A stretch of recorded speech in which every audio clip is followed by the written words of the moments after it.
And we're going to go ahead and call the meeting to order. Y'all rise for the pledge, please. Remain standing afterwards.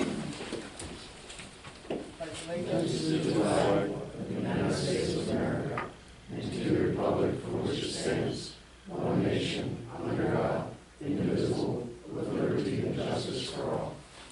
We have a moment of silence, please, for our first responders, especially those in Maryland that went through so much this last week.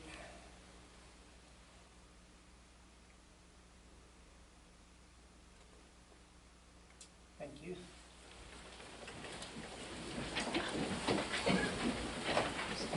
Okay, we've had a lot of questions about how our government works, so I sat down with Dave and put together this little short training.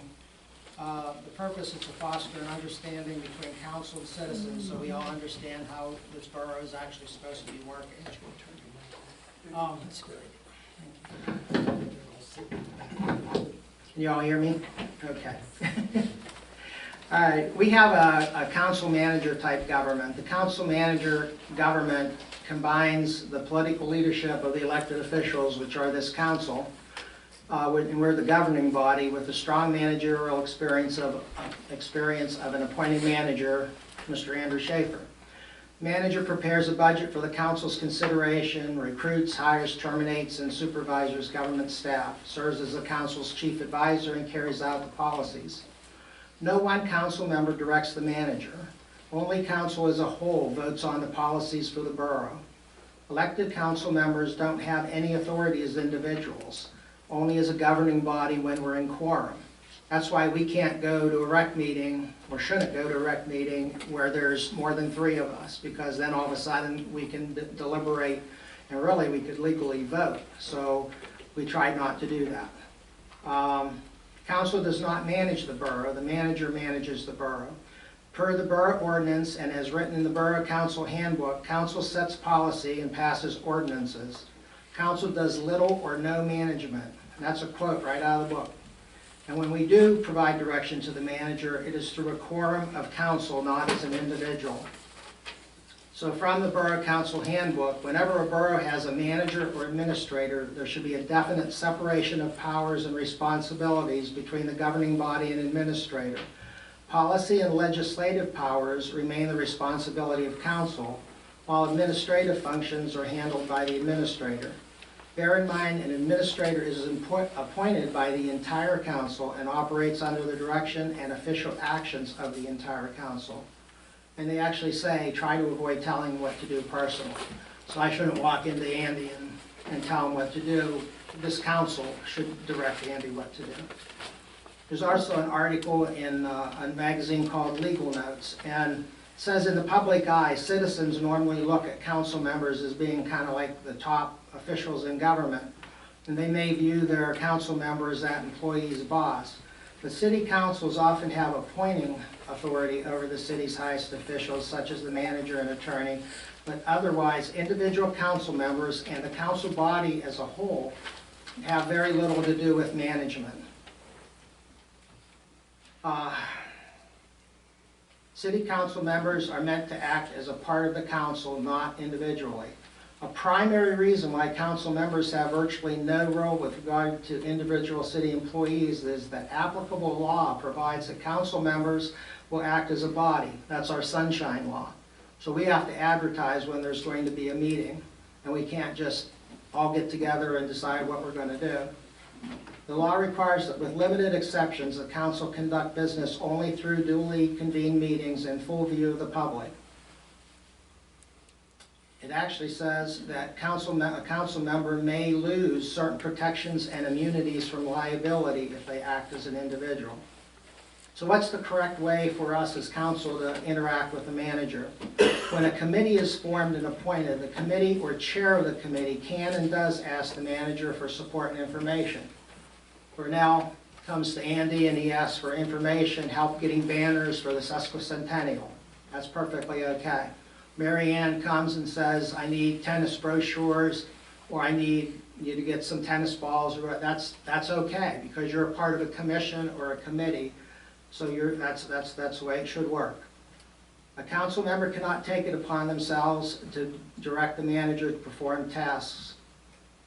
Example, I just gave you those two, but one other thing you have to consider, there's 7 of us up here, 8 with the mayor. If we each task Andy to do something for 4 hours between meetings, it basically takes a whole working week away from him. So he can't get done what council has told him to do because he's off doing individual people's work. So the council and the manager must work as a team for the benefit of the community and the citizens. New Freedom Borough is extremely fortunate to have found and hired Mr. Andrew Schaefer. His expertise and depth of knowledge is a huge benefit for all of us. Grants, accounting, navigating permits, sewer and water, playground, recreation, website construction, among many other talents. The majority of sitting council recognizes our good fortune to have him here. It is one of council's jobs to work with him to ensure policies are enforced and he is treated with respect by all of council. This concludes my little training on government. Does anyone have any questions on that? From council as well. Yeah, I just got an observation. So we're like the legislative branch. Andrew and his group are the executive branch and the magistrates. They're the administrative, Right. administrative branch, which Technically, the mayor is the executive branch. Okay. Okay. If we're done with that part, this part makes me extremely sad. I've been struggling with this since the end of last meeting. So I'm just going to go through it, and I apologize if I stumble a little bit. I now must perform a duty as council president and chair. It is not a duty I'm happy to perform. It's not a duty that I ever want to have to do again, and hopefully this will be a learning experience for all of us. I apologize to council for not immediately addressing a member who was out of order at the last meeting. My only excuse is being in shock due to the nature of the comments. I also apologize to the manager, as should this council, for not immediately rising to belay the comments. I've had several council members, multiple citizens, New Freedom employees, and other municipalities express their shock and disbelief at the councilor's words. Last meeting, Councilor Rearick asked for additional information on an accounting issue. That was great. She asked for additional bids, which both Councilor Ross and myself agreed. Hey, let's get 3 bids, because that's always good to have 3 bids. But she also said SEK accounting might cover up deficiencies because they worked with the borough manager at Spring Grove, and that the borough manager was recommending them because he knew them personally. That a CPA would lie and the borough manager might benefit. That could happen because, and I quote, they're only human. That's a leap. Councilwoman Rearick has not presented any evidence or known bad acts to support these accusations against our borough manager or SEK. SEK is an award-winning accounting firm of 175 employees used by Shrewsbury Borough, used by Shrewsbury Borough Water and Sewer Authority. Making unfounded accusations about the motives of the borough manager who is presenting extremely important information for council's consideration, which we did not get to finish, rises to the level of a personal attack. In fact, it rises to the level of slander and defamation of character for the borough manager and SEK. It is, in fact, beyond a personal attack in that it attacks the very character, honesty, and foundation of trust between the council and the manager. And you've just seen from our little training, it's very, very important because the council and the manager have to work together. Being disrespected feels awful for any normal person. Rude behavior and personal attacks are absolutely forbidden under Robert's rules. This has been a continuing behavior. It's a second major offense, but I think everyone, or at least 5 out of us sitting here, can say that we have felt reproached or slandered or comments made by Councilor Rearick. Councilor Rearick, you have imposed upon me the unhappy task of proposing a motion to censure you, which I have a duty to do as chair. I move the following resolution be entered into the minutes to censure.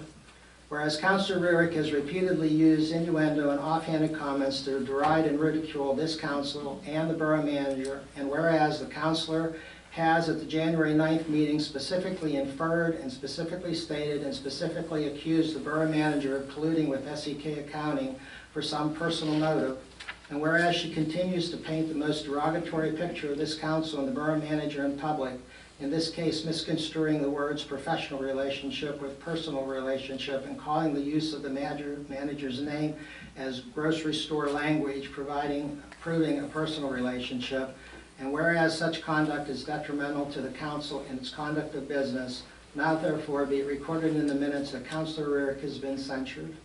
I will need a second to adopt this. I'll second it. Discussion?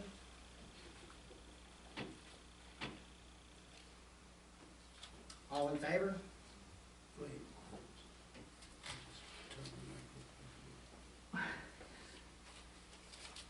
I'm almost speechless, almost, by how you painted that. We got an audit that nobody was gonna talk about here on this desk in August. I was the one that picked it up off this desk at the end of the meeting and said, aren't we gonna talk about this? It was Do you want to explain portrayed, your comments? Because that's what the censure is. We all agree, it's my time to talk. and I'm going to finish my sentence. I We all agreed asked that you talk were about it. correct, that you were correct in asking for bids. You were not correct in telling Andy, There was a $1.3 to $1.5 million deficit of this borough, which we still don't understand. And the only thing that was told to us in the August meeting was by our borough manager that the numbers are a little out of whack. That's it. That's all we heard, a little out of whack. Nothing about what was, that there was even a deficit. Then in the September meeting, nothing mentioned except the treasurer's report will be accepted pending the annual audit. Again in December, nothing about it. And in January, it is brought to us that he wants to fire our current auditor that we've had for 15 years that has never shown a problem, because this council before me for the past couple years before that, and the council member over there that's been here for a long time has never said anything wrong about that, and he just wants to fire him. And I raised the concerns of why, when we don't even know what the situation is, and that's what you get out of it. Well, if that's what you get out of it, then I would like to bring forward that in that meeting, when we talk about people and how they're treated, I was attacked 10 separate times by 5 different people up here.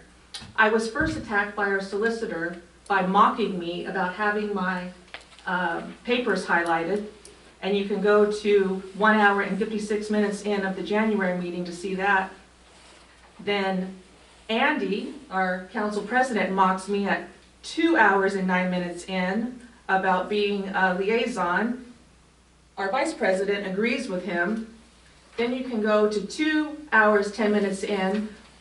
The council vice president tells me that I'm the problem. And we have our facilitator of the meeting right here says out loud, I second that. How unprofessional is that, that I have the borough president and vice president in an open meeting telling me that I am the problem? That is absolutely outrageous. And then Dennis gives a cryptic speech about the people that are left in the room, which they're all in the part of the go along, get along gang that I'm not a part of. And you make a reference to the person in the room, which had to have been me, about code enforcement. And then that's all in the first half of the video.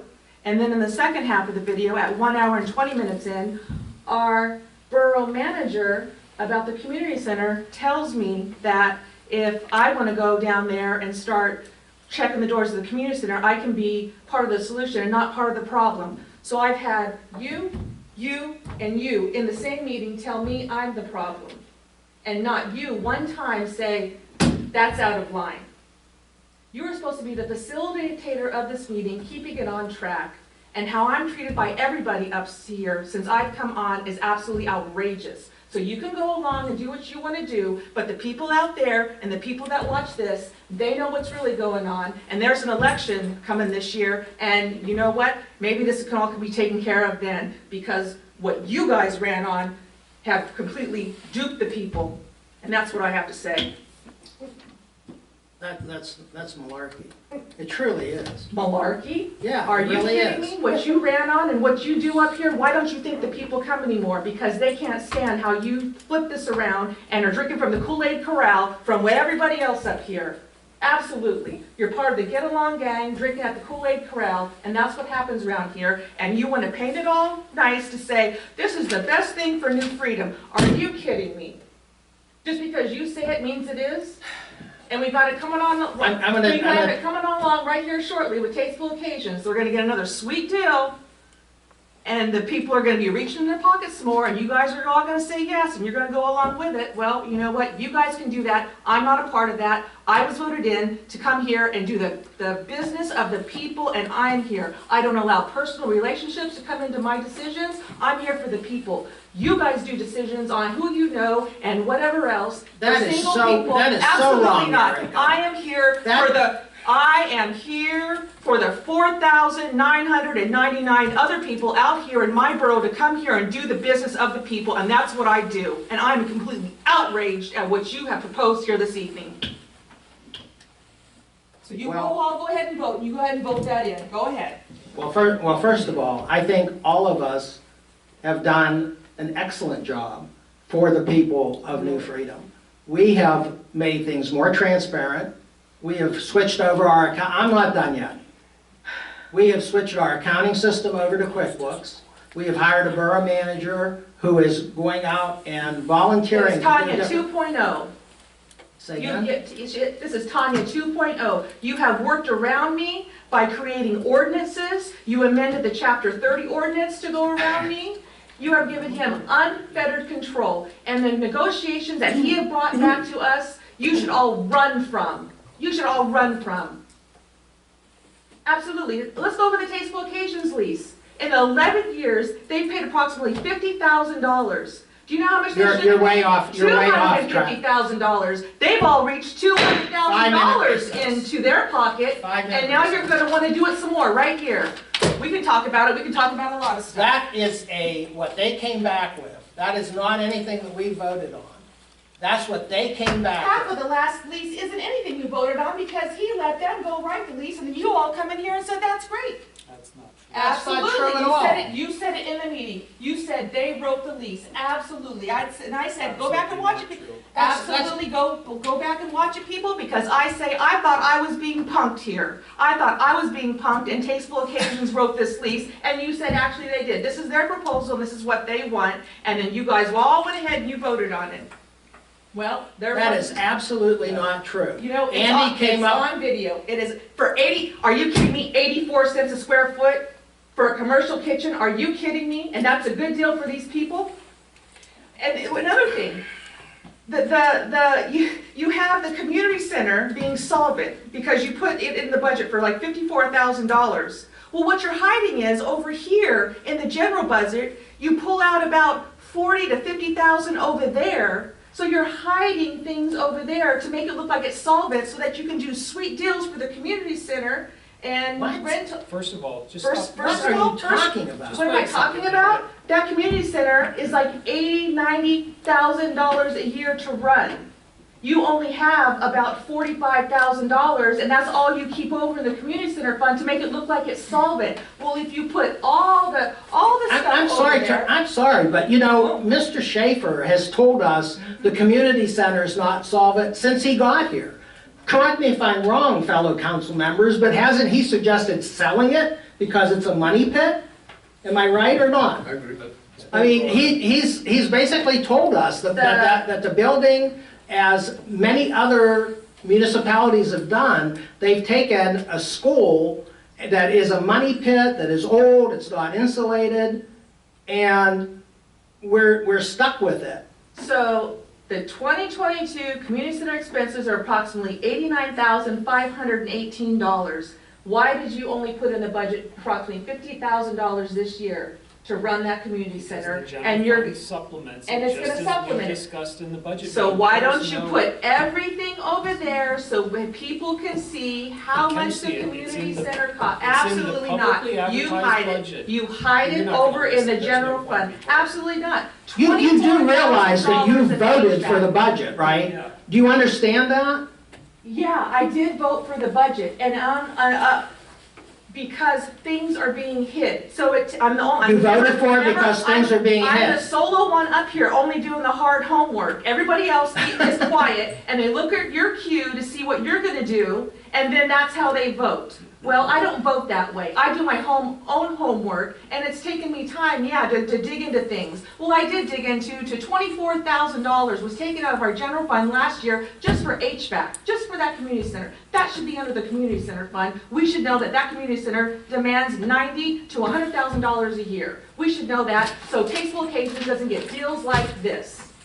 We can go on and on. We can go on and on all night. If you want to go round and round, that's what we can do. But it's HVAC isn't something you anticipate.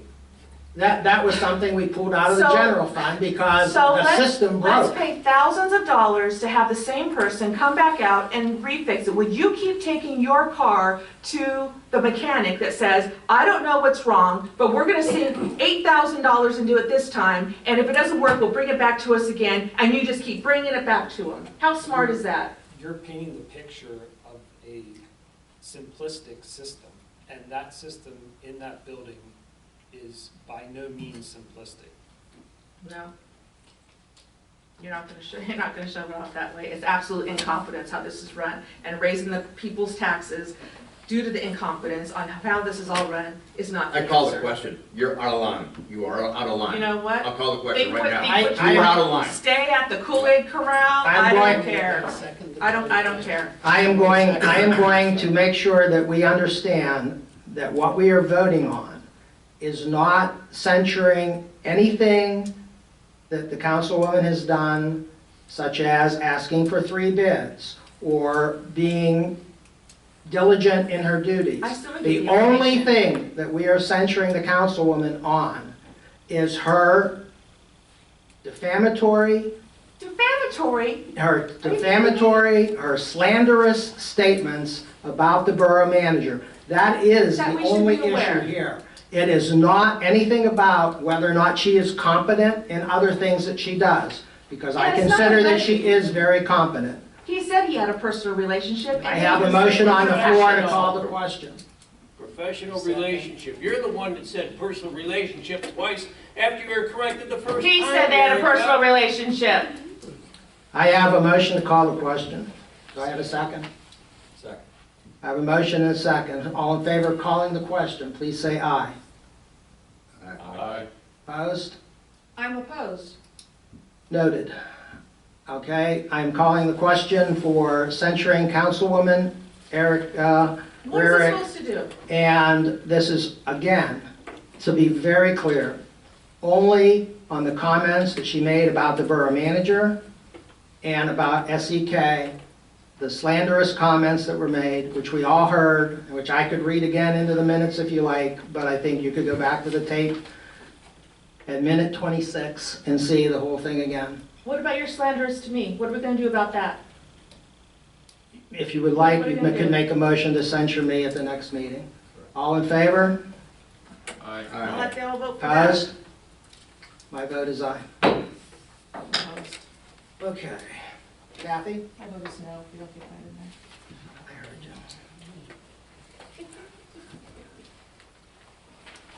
I just want to pay something out again from the last meeting, because there's some things I want to point out again. I'm gonna make sure your mic's on. There we go. While she's passing this out, I would like to strongly recommend that we have a town hall where we have all of the citizens who want to come and ask us whatever questions. Because in all honesty, I am an open book. I do not do anything other than for the people of New Freedom. And I don't think there's really anyone on this council right now who doesn't think that they're doing what things are best for the citizens of New Freedom. You know, a guy the other day with the track, and Mr. Pringle actually said, you know, will you guys get paid? We don't get paid. We don't get any money for doing this. We're all volunteers. We do this. I mean, Denny probably puts in, saves us about $20,000 a year, roughly, would you say about? At least. Just doing free engineering work for New Freedom Borough. You know, Mary Ann knows that Joni and I funded the concerts the first year. You know, we put our own money, our own sweat and blood, our hearts into this town because we like it here and we want it to be successful. So I hope you'll take that into consideration. I think we really should have a town hall where we all get to sit down and just have a talk.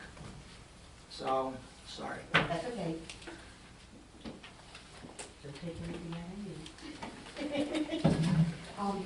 I just wanted to bring this in again when I was back here in September, I think. And I think I had this on the third page. I think I had it all outlined. Because Andy emailed me the other day and asked him what the size of this tent was, or building, whatever anybody wants to call it. It is portable, it is not on a foundation, and if you read in the larger section that I have circled, under B, it says, private garages or detached private garages having a building area of 240 square feet or less is exempt. So I still don't understand why I have been told that it needs to be moved and I need to fill out that application for the zoning committee. $750 for somebody to give me an answer when I think it could be given here. And if you also look up at the very top of page 3, Borough of New Freedom. This is part of your ordinance code. And I'll say, at the beginning of that meeting, you were told you had to have it moved 6 feet. Yes. And by the end of that discussion, it miraculously went to 3 feet. So things just kind of seemed to And switch if I on have to move, on the and if I slide. have to move that 6 feet, I told everybody at the last meeting, I work 5 days a week, just like everybody else does. I will literally have to walk around the block to get to my own vehicle to go to work 5 days a week. I'm sure my neighbor might let me cut through his backyard, but I don't feel that I should have to ask him that. This is the building Yeah. code. Yeah. He is citing to the zoning ordinance. There are 2 different regulation schemes. It may be exempt from the building code, but in New Freedom Borough, you would have to meet the requirements of the zoning ordinance. The zoning ordinance is a separate ordinance that this doesn't have anything to do with. But it is a portable shed. I- If me and my husband were to pack up and move tomorrow, we could take that down and take it with us. It is not on a foundation. Under the zoning ordinance, the definition of a structure is what it says it is, and it has basically it's a man-made structure that has a fixed place in space or on land or in water. It's pretty straightforward with regard to the zoning ordinance. This section. Why do I have to go through the zoning ordinance? Because it's a structure that falls under the zoning ordinance, and there's specific requirements as to setbacks. It falls under zoning. We as a council actually can't, we don't even get involved in zoning. We're not allowed legally to. And How there does are- it But fall are under you- the zoning But ordinance? can I ask just a quick question? Sure. I went online, did you show that paper? No, don't worry about it. But I mean, if you go on Amazon, there are trailerable covers for boats, which means that you could drive them down the road at 60 miles an hour and they're not gonna rip off. If you had just a cover on with the straps as a tarp, then no one would bother you, because it would be portable. When you move the boat, it would also move the cover. Is that acceptable, or that's not something you want to consider? Well, no, to me, it's not acceptable, because when we had the storm come through and rip off the whole top portion of it, we didn't have anything else to put on it but the siding that we got from a friend of ours. I don't understand how this falls under zoning ordinance. I honestly do not. It's a use of a property, and you put a structure under the definition of the zoning ordinance on your property. It was my understanding too, talking to Wade, that as soon as you put, because you and I have discussed this, Yes, we have. and, at my home, and going to Wade, as soon as you place a vehicle, whether it be a boat or a car, in that structure, you now have a garage, and it falls under, whether I like it or not, the way the zoning is structured, you now have a garage that needs to be placed a certain fixed distance from your property line. I was Well- kind of surprised too, but Then that's, Andy, if you have that in any notes, I want that emailed to me. What Kim Butcher was just saying. I want why this falls under zoning ordinance. It just does, it's a use of your property under zoning law. But I want that, I It want falls that, under. I want that law emailed to me. We'll send you the entire ordinance. Please do. Andy has my email address. You clearly have already been on the, Yeah, it's online. right, you pulled this off of that, so you understand where the zoning ordinance is at then. And everything I've sent you continually, over and over again, the same comments is, if your structure does not meet the definition of a utility shed, the full setbacks apply as a garage. And because you're storing a boat in that, the setbacks for a garage apply in your zoning district. And that's We what can- it falls under. We can have the zoning officer provide her with a written opinion, and then she can appeal that to the zoning hearing board if she'd like. That's your other option, is we can have the zoning officer put it in writing, and you have the right to appeal that to the zoning hearing board. That would probably be best, it would save you, you wouldn't have to apply, right? Yes. Yeah, Yeah, you would still have I to mean, an apply. appeal, a variance, or a special exception. No, I mean, just to get the opinion. No, we can just write the opinion. So they could write an opinion, and then you'll at least know exactly where you are, and what they're gonna say, and what they think. And then at that point, you could decide, do I wanna spend the money to get the variance, or do I want to get a tarp that, is wind resistant and use that instead?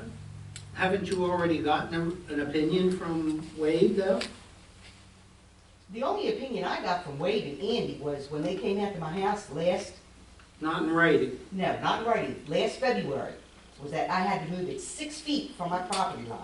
Then it became, when I bought it up at the Okay, meeting all last right, I year, thought you got it in writing No. from the, then I was Wait. told it was a misunderstanding, but certainly not on my Because- part. If you're using it as a utility shed, it would be 3 feet, but because you're storing a boat and you're storing a vehicle, that makes it a garage, by definition. So somebody could make me move it 6 feet from the property line. I'm not moving it 6 feet No, from how the this property left line. in the last time she was here, it started out 6 feet, and by the time she left, it was 3 feet. And I will bring one other thing up. If I have to move that, then somebody needs to go to my next door neighbor and tell him to get his fence off my property. That will give me more room. Because Andy, that's the thing that you and Wade said was so crooked and lopsided. And I told you that is not my fence, that belongs to the neighbor. They moved that fence, that will give us our 3 feet if that's what it needs to be moved. If it's a property line dispute, you and your neighbor are responsible for that. The borough does not. You would have to do a survey. And spend thousands of dollars to get I've already Really? talked to the surveyors. And a surveyor has told me, because of our original deed, it talks about, and I brought this up last time, you go from this boulder to that boulder, and then you come all the way back over here. There's no boulders in that back alley anymore. And I am not spending Surveyors can tie that. $10,000 to get my property surveyed. They may have to do the property lines for an adjoining property where they can find the corners and then work towards yours to be able to identify your property in a situation like that where you don't have corners. That's usually what they have to do. They start with somebody else's property with known corners that's recorded, they can identify, and then they work towards a property where there's a question, where there's a question about meets and bounds or area or something else, and they may have to go from 2 different directions, and then what's left is what's left. I mean, that's the way it is. You're saying a rock to a rock, okay, fine, they're not well defined. So they pick points that are well-defined, that they can find, that agree with the deed, and start with there and work towards yours. And they may, like I said, they may have to go from the other side, they work, and what's left is what's left, and that's what you got, whether you like it or not. Maybe you got more than you think, and maybe you got less than you think. But that's still a survey, there's something I still have to pay thousands of dollars for. Yeah. I honestly think that I think the trailerable covers are like $69, $89. I mean, you literally could buy a new one every 5 years and not spend as much as you're gonna be spending on surveys or zoning or applications and whatnot. Well, I'm not spending anything on surveys. Well, I'm I'm just trying to get, I mean, what you're trying to do is cover your boat. I mean, that's really what you wanna do, right? Great. And this whole thing is turning into a neighbor dispute. I mean, you want her to move her fence, I mean, this would have never even come in front of any council had it not been reported. And it's really just a dispute. I would really love to help you, but this council can't. It has to be through zoning. And I really don't want you to spend thousands of dollars on surveys, and I don't want you to have to spend $750 on a zoning application. You may not even get, I mean, I'll tell you what's gonna happen. This is off the record. What's gonna happen is you're gonna spend $750 and file for a zoning variance, and your neighbor is gonna come in and say, I don't want it. And then you're not gonna get it because someone objected. So I don't want to see you waste your time and your money. I just want you to get what you need, which is your boat covered.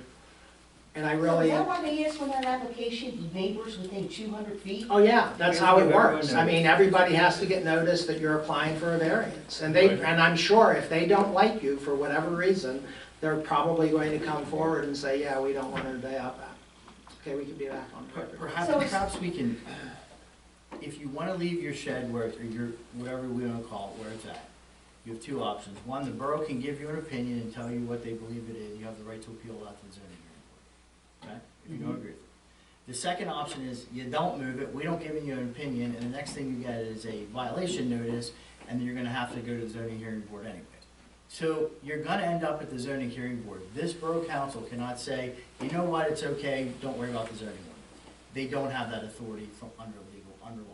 Zoning hearing board is totally independent Correct. of the council. They're a Correct. quasi-judicial entity, am I correct? That's correct. Those are really your options, and if you want to move it, that's up to you. But it doesn't sound like you do, so really you have two options. We can ask. We have no room to move it. Ma'am, that's really not the borough's concern. The borough has specific requirements set forth for zoning as to where you can locate structures. And it's unfortunate you didn't ask beforehand, but you didn't, and now we have to figure out how to unravel this. So I'm saying the options you have are, we can give you an opinion from the zoning officer, you can appeal that to the zoning hearing board, and it may not be that your neighbor just shows up and objects. They have to have a legal basis for why you don't deserve a variance, or why the opinion of the zoning officer may be wrong. You have every right to take that in front of that board. But Dave, if she were to make an application, just because you make an application for a variance doesn't mean, well, we're just. It's not going to be represent- necessarily granted either. You have to Right. make your case in front of the zoning hearing board. But this borough council can't waive the requirements of the zoning ordinance. They don't have the legal authority to do it. And Andy, can you email me that information, Mark? Or whatever you're gonna send to the zoning committee, what they're talking about? What we can do is give you a legal opinion as to the zoning opinion as to what the designation of your structure is and what the setback requirements are. That's what you'll get. And who, is Andy gonna send that to me? I will send that. We'll have Wade sign that and get that letter to you, yes. Okay, And then you can appeal that to the zoning hearing board. okay. I'll be looking for that email tomorrow, Andy. We have to put it in writing, I believe, maybe a letter. Oh, that's fine. He can email it to me, he's got my email address at work.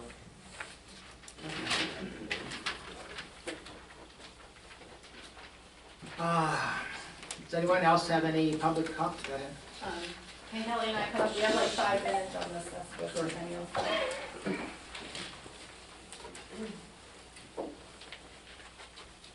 We are working with sesquicentennial events.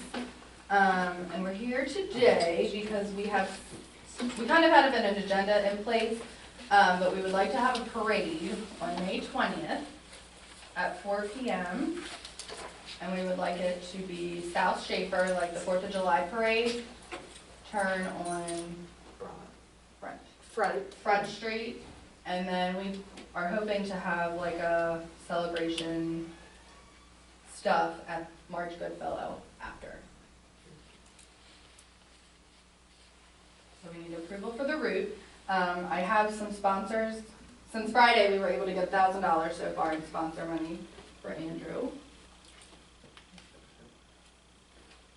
And we have more to come. There's a lot of things that have fallen into place. We're just waiting for confirmation.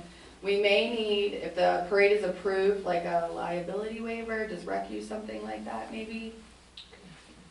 Do we have? Because we're gonna like take care of registrations and stuff. Yeah, We have an insurance policy, but if they're doing that, should we just not do the 4th of July parade? I don't see we're having a parade in May and another one 2 months later in July.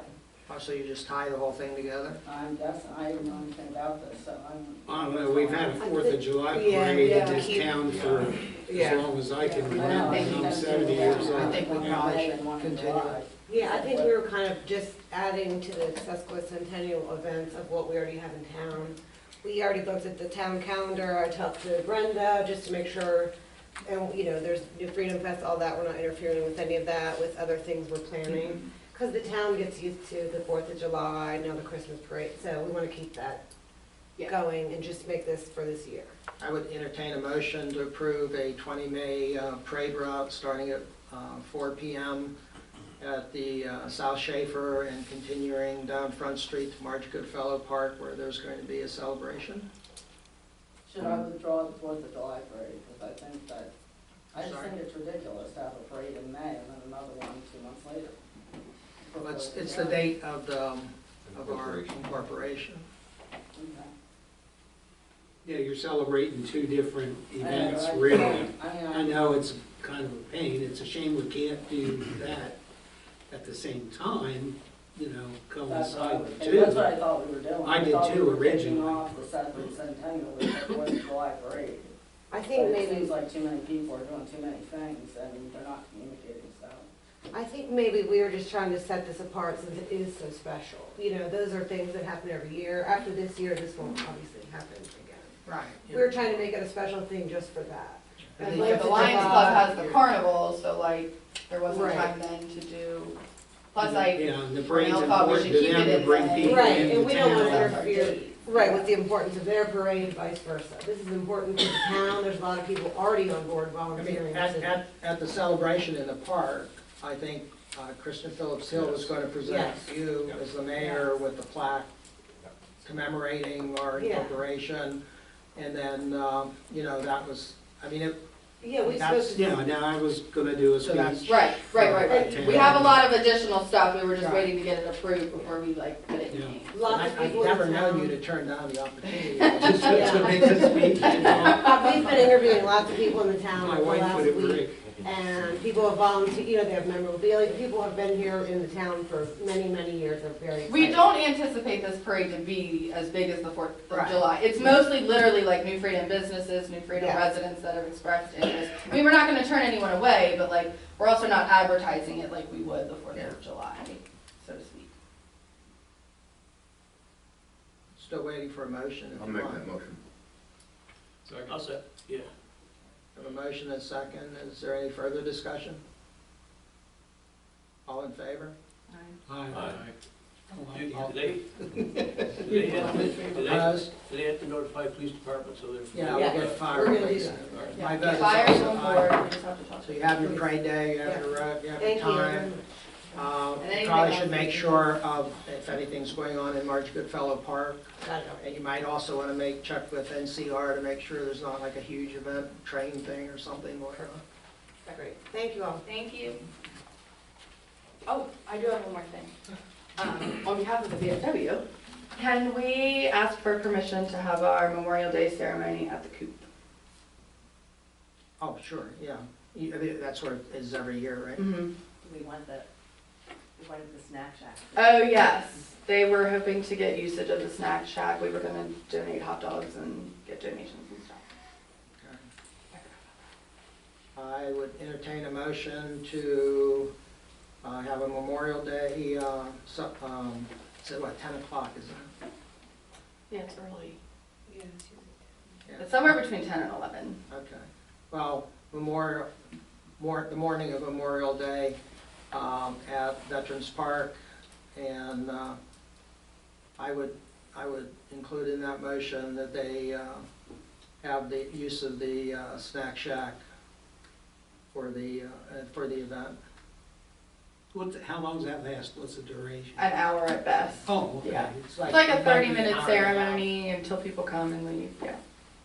just like you've done in the past. Mhm. I'll make that motion. A second. Does somebody need to unlock that for them? Yeah, well, I can unlock it, I have a key for that.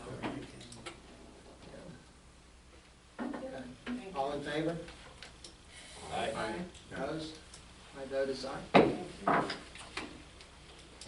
Okay, I make the motion that we move the consideration, oh, I'm sorry, I'm sorry, go ahead. I apologize, I'll try to be brief. No, I apologize, I should have just jumped in. My name is Adam Lacer, I live at Constitution Avenue here in New Freedom. I've been in New Freedom for approximately 23 years, since 1999. I've been up here since I was 5. I love this town. This town has exploded over the past 10 to 15 years as far as population and vehicles, which brings me to my concern. I don't know if this is the right forum to ask, or if I need to go to a different avenue. As an active police officer, I figured I'd bring it to the council here. I want to propose that a universal speed limit in New Freedom be dropped to 25, or at the very least that we do a speed study. I can tell you that living right there on Constitution, the speed limit coming into New Freedom is 35 miles an hour. On average, people do anywhere between 10 to 15 miles an hour over the speed limit. In the past 3 months, I have seen my neighbor's dog been hit by a car and a deer being creamed right in front of my property. I used to live on 2nd Street. We had the same problem on 2nd Street coming into town. In town, most of the side streets and the main street is at 25 miles an hour. Coming into town, you're looking at 35 to 40 miles an hour on any which way you come, whether it's 851, New Freedom Road, Constitution Avenue, or 2nd Street. The speeds have gotten ridiculous. I have actually sat in my driveway with my own radar operation stuff from where I work in Maryland, and I've clocked people at 65 miles an hour coming around that curve there. I have personally sat on accident scenes on Strawberry Fields and people flying down there. 3 of them last year alone from July to December. And I'm not even an officer in this town, I work in Maryland, but I do live here. And I'd really like New Freedom Council to take that into consideration and start looking into it at the very least.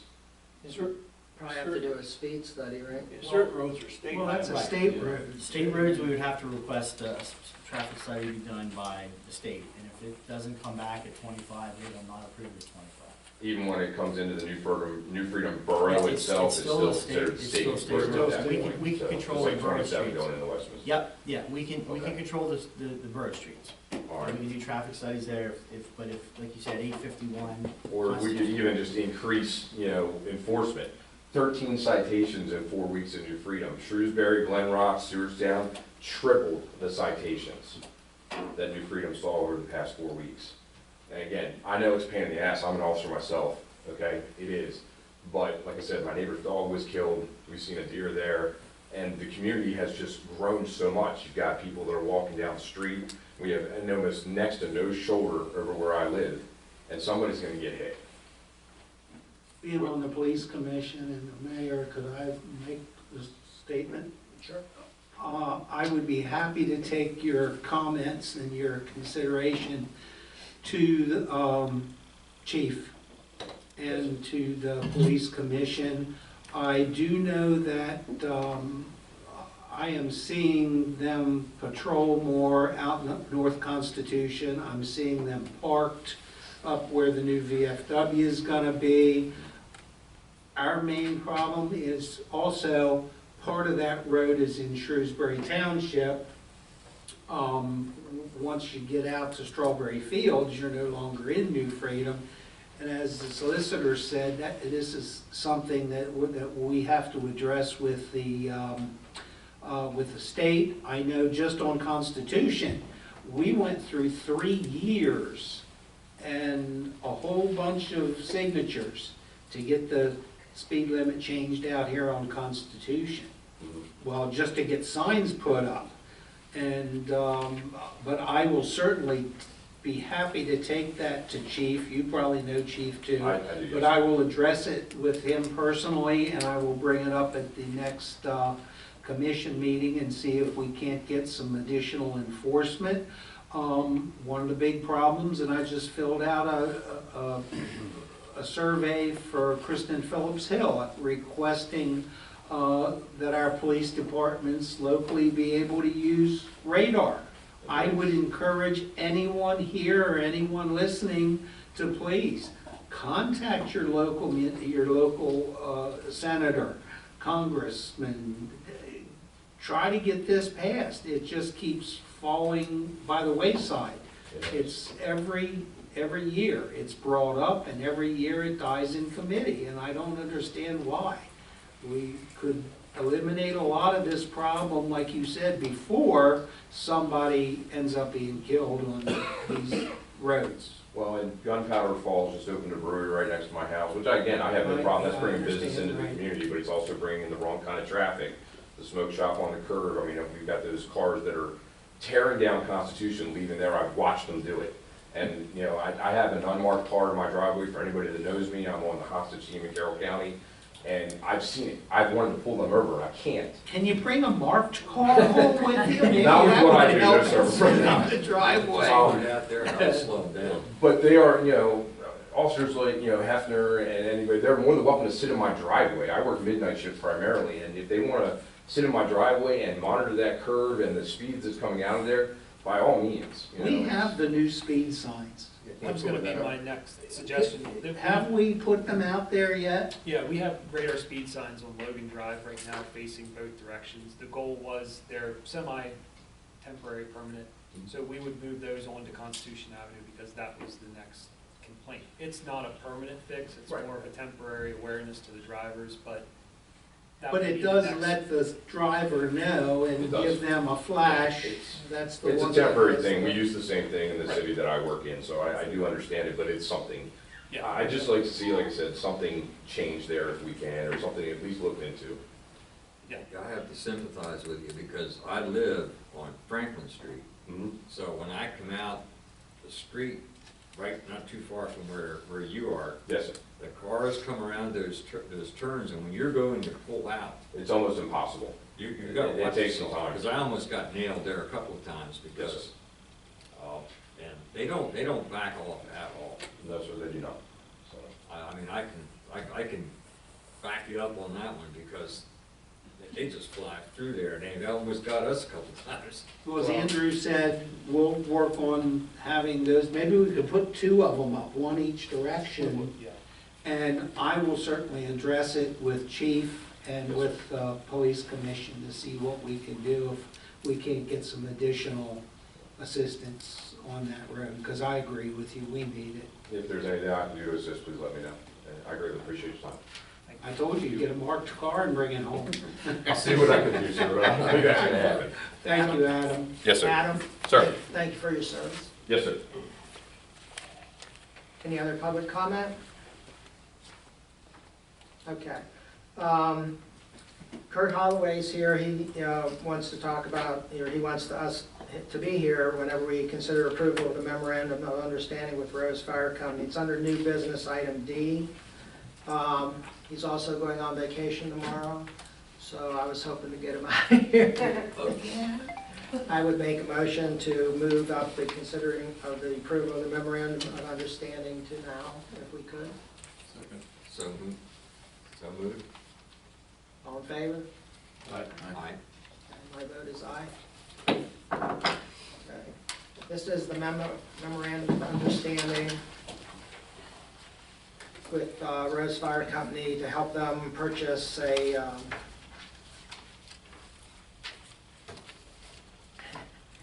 ladder truck.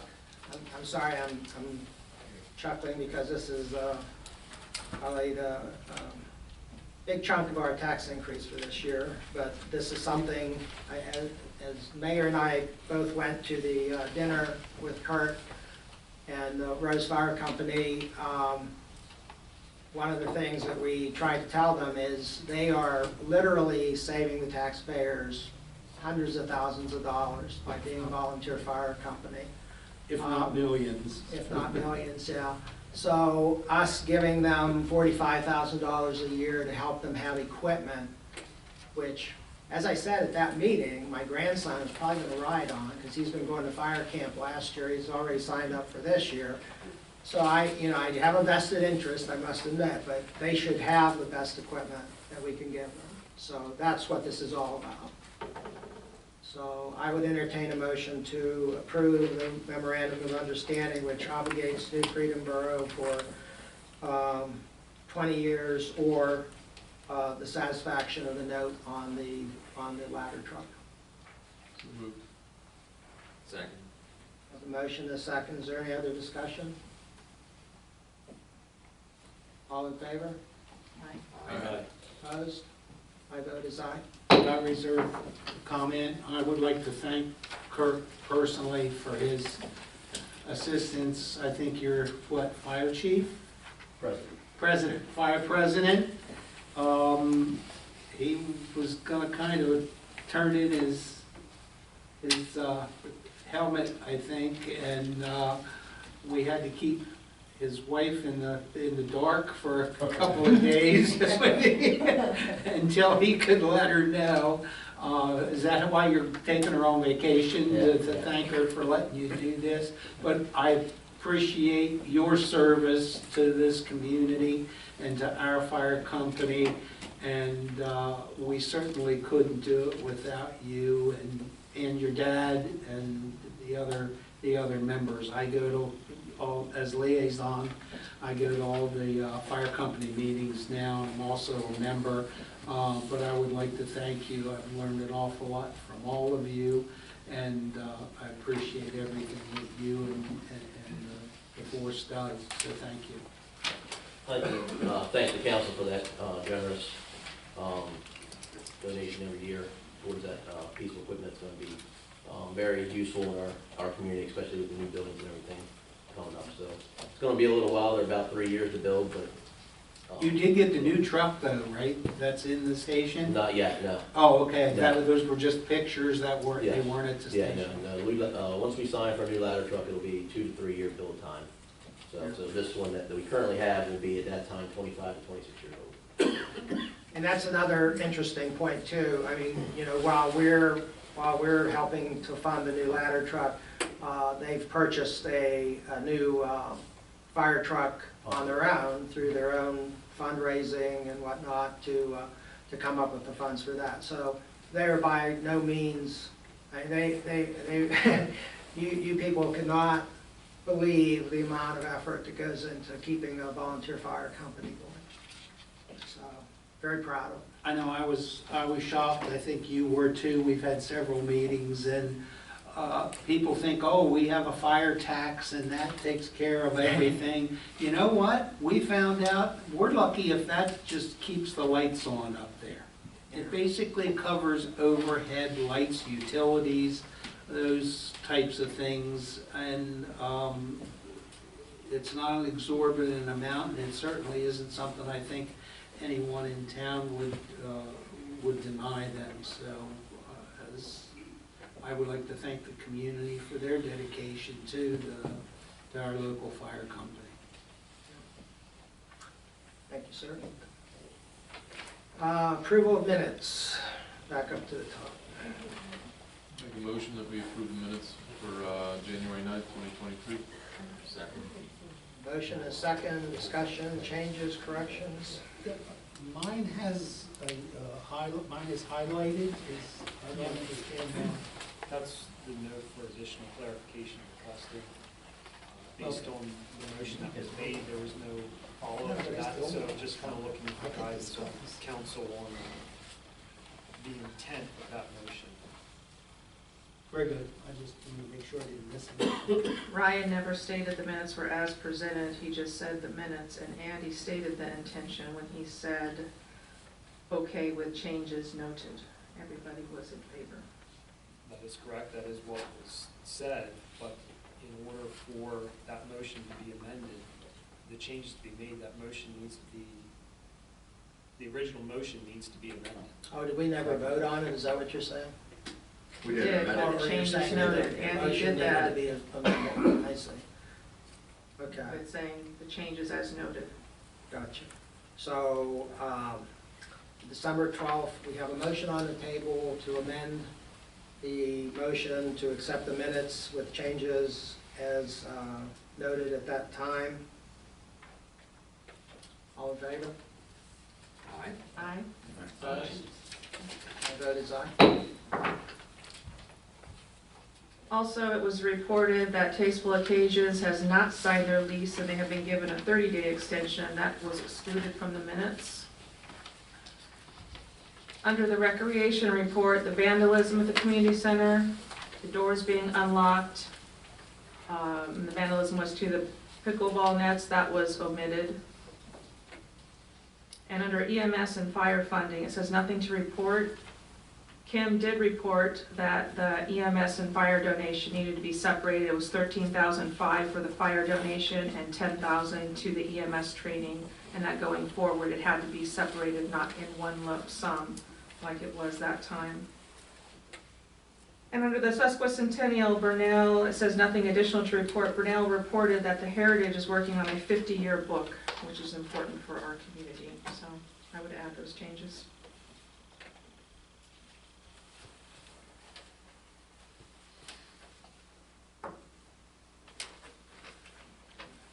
Any other changes? Entertain a motion to make an amendment to add those changes to the minutes.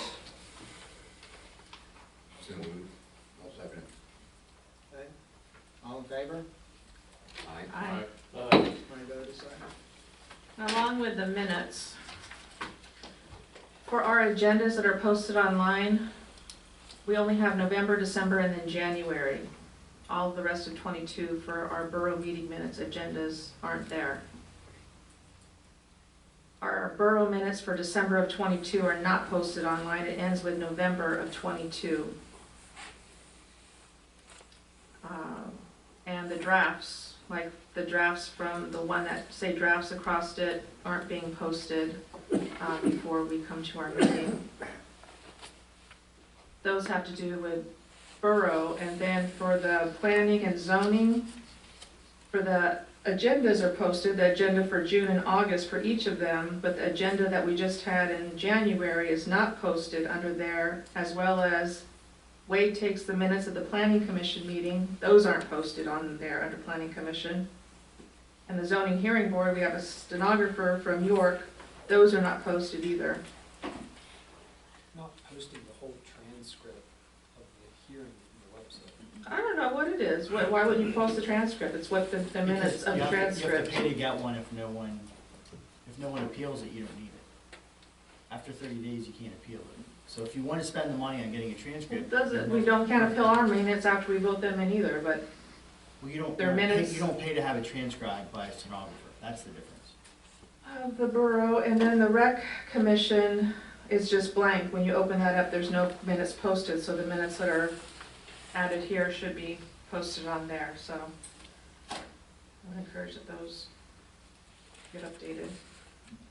You just go through and update what we need to. Yeah, I guess I don't understand the point of keeping all the agendas on the website when the minutes are posted. I don't think we need the agendas once the minutes are posted. posted once they're approved by council. Right. Well, the You agendas do- have but to we do be need rec and, posted Prior to the meeting. prior to the Sunshine meeting, law. but they have to be done, so why is it so extraneous to post the agenda on the tab that's there to place the agendas? I don't see. Because you clutter your website with all additional documents when you have the minutes. well, it's server recorded. space. I mean, that's, Is that your argument for it? But we do post the agenda prior to our council meetings, correct? I thought so, I just checked. So, yeah, that's why it can't go there.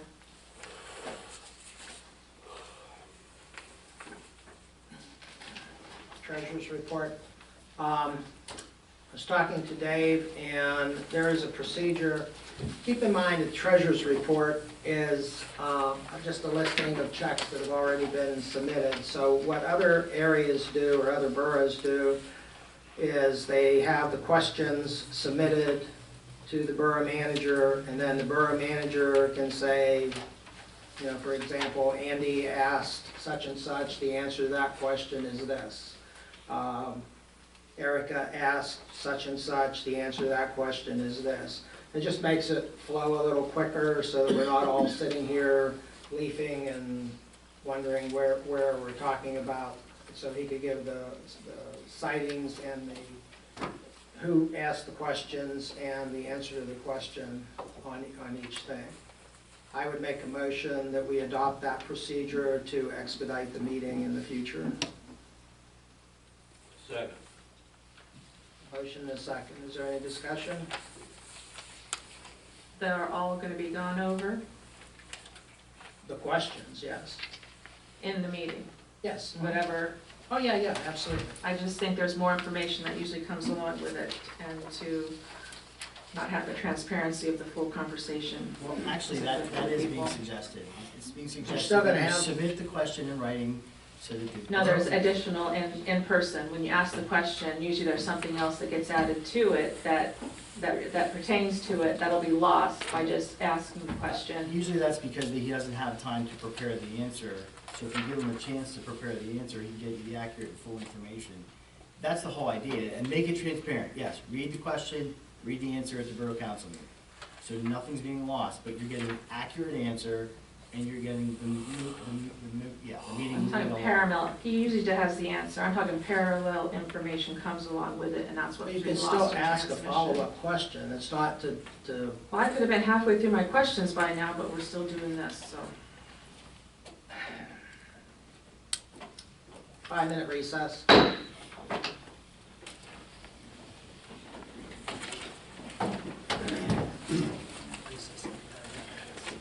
Every time I'm an ass, and who's gonna censure you for calling me an ass? Who's gonna do that? Nobody. Do it in public, you do.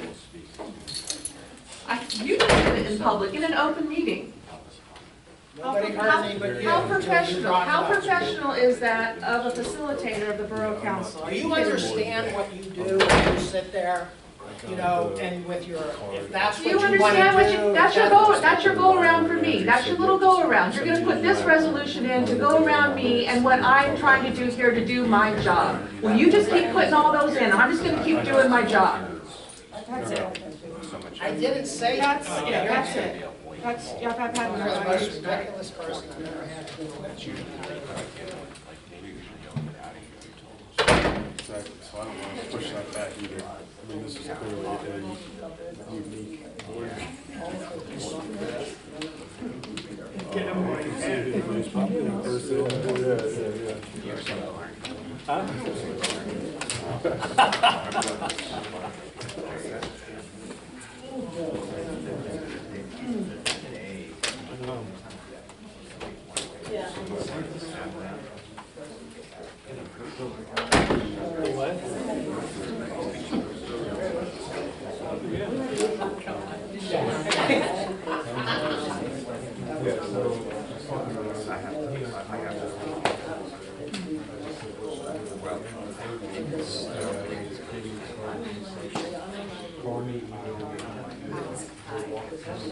Oh, hi, Jenny.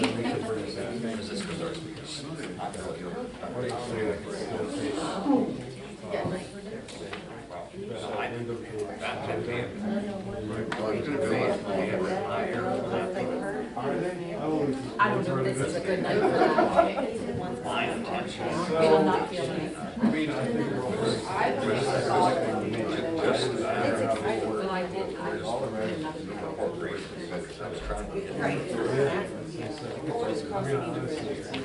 I mean, we can do what we But what I was saying, Joe, is I got the cars to Andrew, the manager. Submit the overview of what our last concern is. And then they'll have in the meeting notes discussing future. Could you also put in that? If some floors, Just start to see what goes.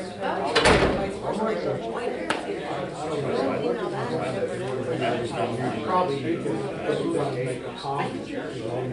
I emailed Mary. Right. Right. I have, the only, yeah, no, that's an idea. Thank you. Be on the lookout. You're on Facebook, I know. I am on Just look for our updates. what he did is that Yeah, we accessible? have. Is it like an unjust thing to do?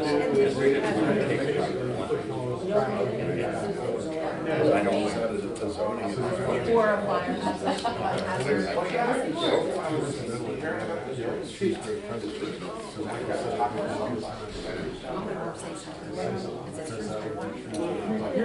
I think something can be said. Put it on the record. And it's on the access to what is happening. I don't know to what degree we can say it. I think it's important to at least make our point as collectively as possible, as briefly as possible. And I guess the question is, what is that point that we want to we can, what's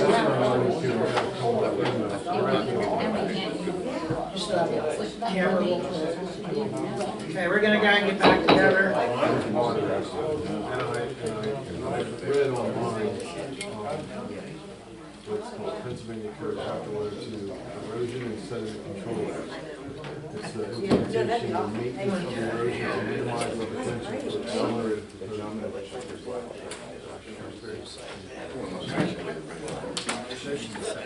The guy you're also, I haven't been throwing acid, but after you did here. Oh, okay. I have a motion and a second that we should adopt the policy of submitting questions ahead of time.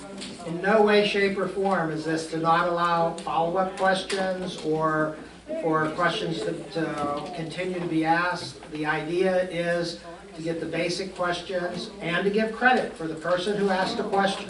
So this will just speed things up, hopefully, but there still may be follow-up questions asked. That's the motion. Maybe unless we already had a first and second. Oh, okay, great. Is there any other discussion? All in favor? Aye. Opposed? No. My vote is aye. Okay, questions on this, Treasurer's report? Sewer fund, page 8. Does Shrewsbury Borough and Railroad Borough only pay for their usage quarterly, or is it monthly? Quarterly. Quarterly.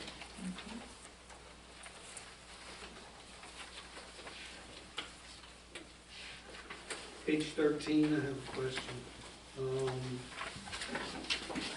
2/3 of the way down, generator, half invoice, fire service supply, 365, and community center expense generator, 365. Was that a regular quarterly maintenance? Correct. Did that go against the fire company because we agreed to take on all responsibility, debt, and et cetera for that generator? Because it is hooked up to the community center. And I don't think that should be coming out of their fire service supply and then deducted off of out of the fire tax. You see where I'm going with this? I guess the clarification just needs to be made then, is it half or is it full? It's full. Is that what? We agreed that we would take over the maintenance and everything that has to do with the generator, even though it's at the fire hall. Servicing their. Servicing, everything, fuel, But it's supplying the fire company as well as. as the community center. So then what we would do is we would just have to reverse that entry and then credit back and then credit the expenses. Okay, because that adds up. I think that we had a major guffaw a couple of years ago where it was like $7,000 that they deducted for maintenance that they didn't even know about. So thank you. I appreciate you So doing that would be the that. first portion of that entry. Okay, The 360. and I guess it'll get moved to something else. I have that marked also. That's a community center expense out of the generator that's there at the community center. Yes, that's what. Why is it out of the general fund and not out of the community center fund? That account in the general fund is usually used for more general maintenance of the building. That's the community center expense. This is where I'm talking about hidden expenses for the community center being lumped into the general fund that I referenced earlier. It's not really a community center expense though, because it's for the generator. It's not like, For the community center. right, but it's Yeah. not like For the community center. they're not gonna have, want to say it one more time, Or whatever you'd like to do. or, no, I guess, go ahead. We're not gonna like light off the generator so we can have pickleball. I mean, this is for emergency use kind of stuff. For It's the like the community mayor center. would have. EMC, if we need to use that for emergency. The 54,000 for the crosswalk, isn't that all covered? Is that the one at the train station? Main Street and Franklin Street, yes. We got grants to cover the whole thing. We have partial funding from York County Economics under the Trail Town Community, and the rest of it is ARPA funding. That was just the first payment that was approved by council. And this 54,000 is our money or part of funding that came in to cover it? It's part of funding that came in to cover, we have to Okay. book the expense. Put it in there. The filter and connect on that, it says Home Depot, repair and maintenance for 189. What building was that for? Can you give that a Couple up from check? that. 409-250? What page? The same page where we've been on, page 13. Almost to the middle, a little up. It says filter and connect, repair, maintenance supplies, 189.18. I'm not sure, it would either be for the office or for the public works building. But I'm Public not, I Works, can't. not community center. Not unless there would be additional memo lines in there that Okay. would mark that. And then the snow removal, $5,342. I thought we did our own. We do, that's for salt, So, Okay. compass memos. Okay, that could be more clear. And then, above that, page 12, Community Center Fund, tasteful occasions paid $780. Is that $780 for January and February, or is that just January? The payment was marked for January and February, Mhm. but as we're going to discuss later, that is not correct. I just wanted to make sure on that. It says the Susquehanna All Sports, they rented the auditorium and the kitchen. They rented the kitchen too? If they are, there, that's just the line item that was hit, because the auditorium and kitchen is in the same line item. Okay, That 'cause doesn't mean they actually rented the kitchen. it was my understanding that nobody was allowed to rent the kitchen anymore. Right, but the line item in QuickBooks is $367,940, Uh-huh. and includes rental for auditorium and kitchen, so, Can you fix that then, being we're not gonna be able to rent the kitchen anymore? right, we are not. Okay, so well, then, we didn't, wait a minute, I'm confused because we didn't nobody signed Tasteful Occasions lease, and the current lease says that we, as a borough, can rent out the kitchen. Correct? Only for, the lease was extended for January and February. And once March hits, no, would not be rented anymore. But we still have to get. Well, we didn't approve the lease yet, right? Yes. When? The lease was approved and signed and went over to them, and they came back with changes, so that's what we Did have we to vote do. on, we didn't vote on the changes. when did they sign No, it? we did not vote on the Oh, changes. okay, that's what I'm getting at, so that, That's what's in your packet. okay. I guess we'll get to when I signed it. What is the com data? I forget. Com data On was, page 14. credit cards. So that's, It's a credit card, is that a company? yes. Okay, credit. It's a credit card company. And I was just kind of shocked, under the water fund, $35,598 in repairs and maintenance in 1 month. I'm just adding up page 16, 17, page 16 and 17, repair and maintenance adds up to $35,598.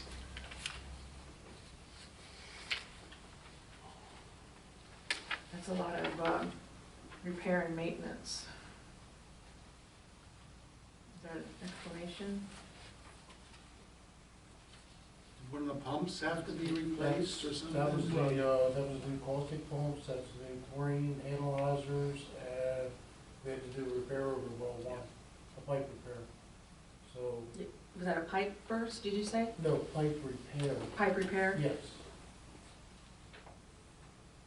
So one of So the, analyzers, they're, I don't know how much they are, but that was like 10,000. I say one of them's 15,880, That's it right there, the analyzers. and that's an analyzer? That's a chlorine analyzer, the ones we had were getting close to 20 years old, they were outdated, so couldn't get parts for them anymore, we had to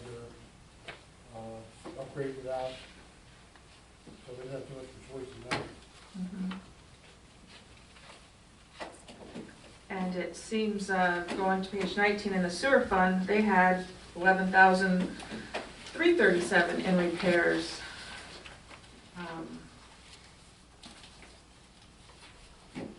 Seems like a lot of repair and maintenance on those. Those two.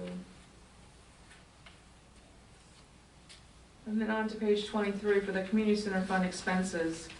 How often do we purchase the cleaning supplies for the community center for $567? As needed.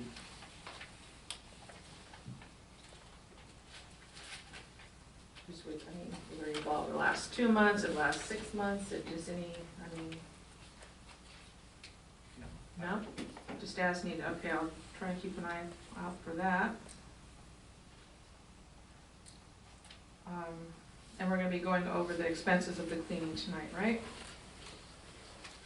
It is on the agenda, yes. And then Comcast provides what to the community center? Internet, Just the internet, and Verizon provides what? alarm service. The alarm that's not turned on? We talked about that last month, it's not turned on, Kim said. There's an alarm for fire safety. That has to have an analog line, and that's through Verizon. It's actually the. That's for alarm for fire? What was the alarm they talked about last month that isn't turned on? For burglary, there was something else? Well, I don't think there is a burglar alarm in there, but there is one, I believe, You over referenced it. in the senior center. Am I correct? Senior center has a burglar alarm. If they would, that would be at their expense. Right, oh, okay. Oh, that's one when you're referencing last month. And the pest control at the community center, where is that pest control for where? What part of the community center? All the common area and the basement. There's a basement? Under parts of it. Yeah, parts of it's more for HVAC items, pipe chases. Is there some type of rodent issue that we need to be aware of? No, It's that's just, why they're you- spraying for? it's just maintenance so that we don't have a problem.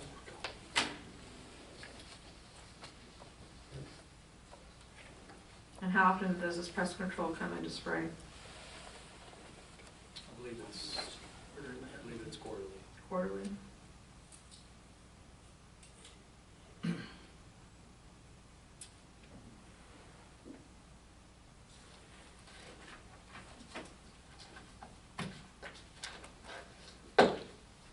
Good? Yep. Anyone else? All in favor? Let me clarify the motion. We're making a motion to accept the treasurer's report pending audit. All in favor? Aye. Opposed? My vote is aye.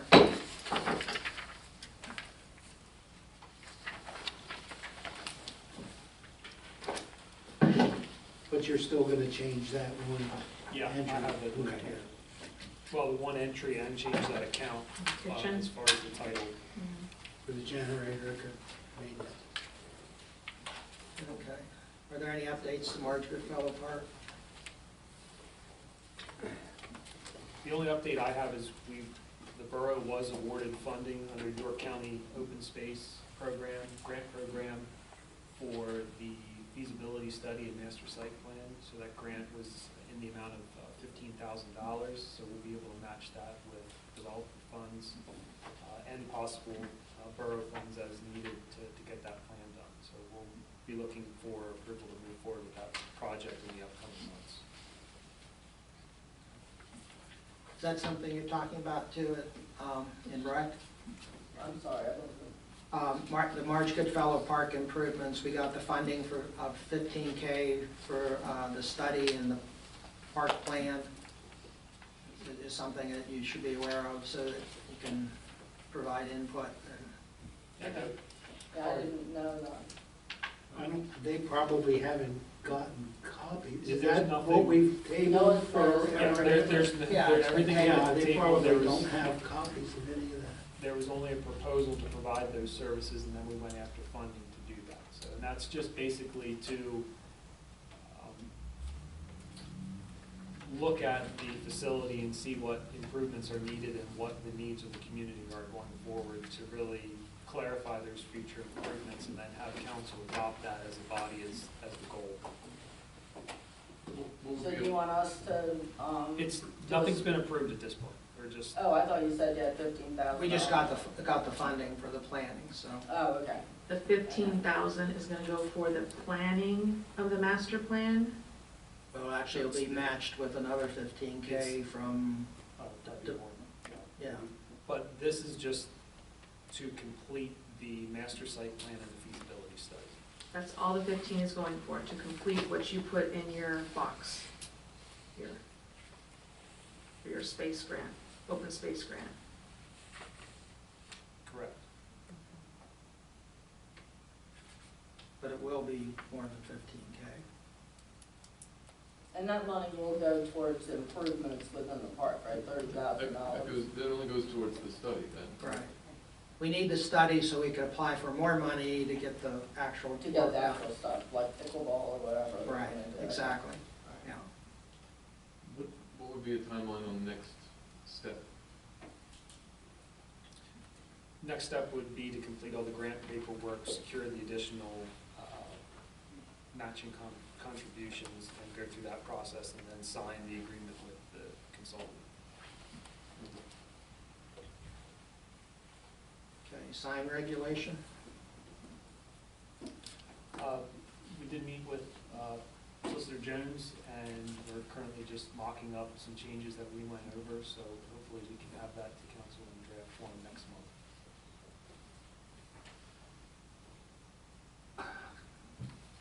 Yes?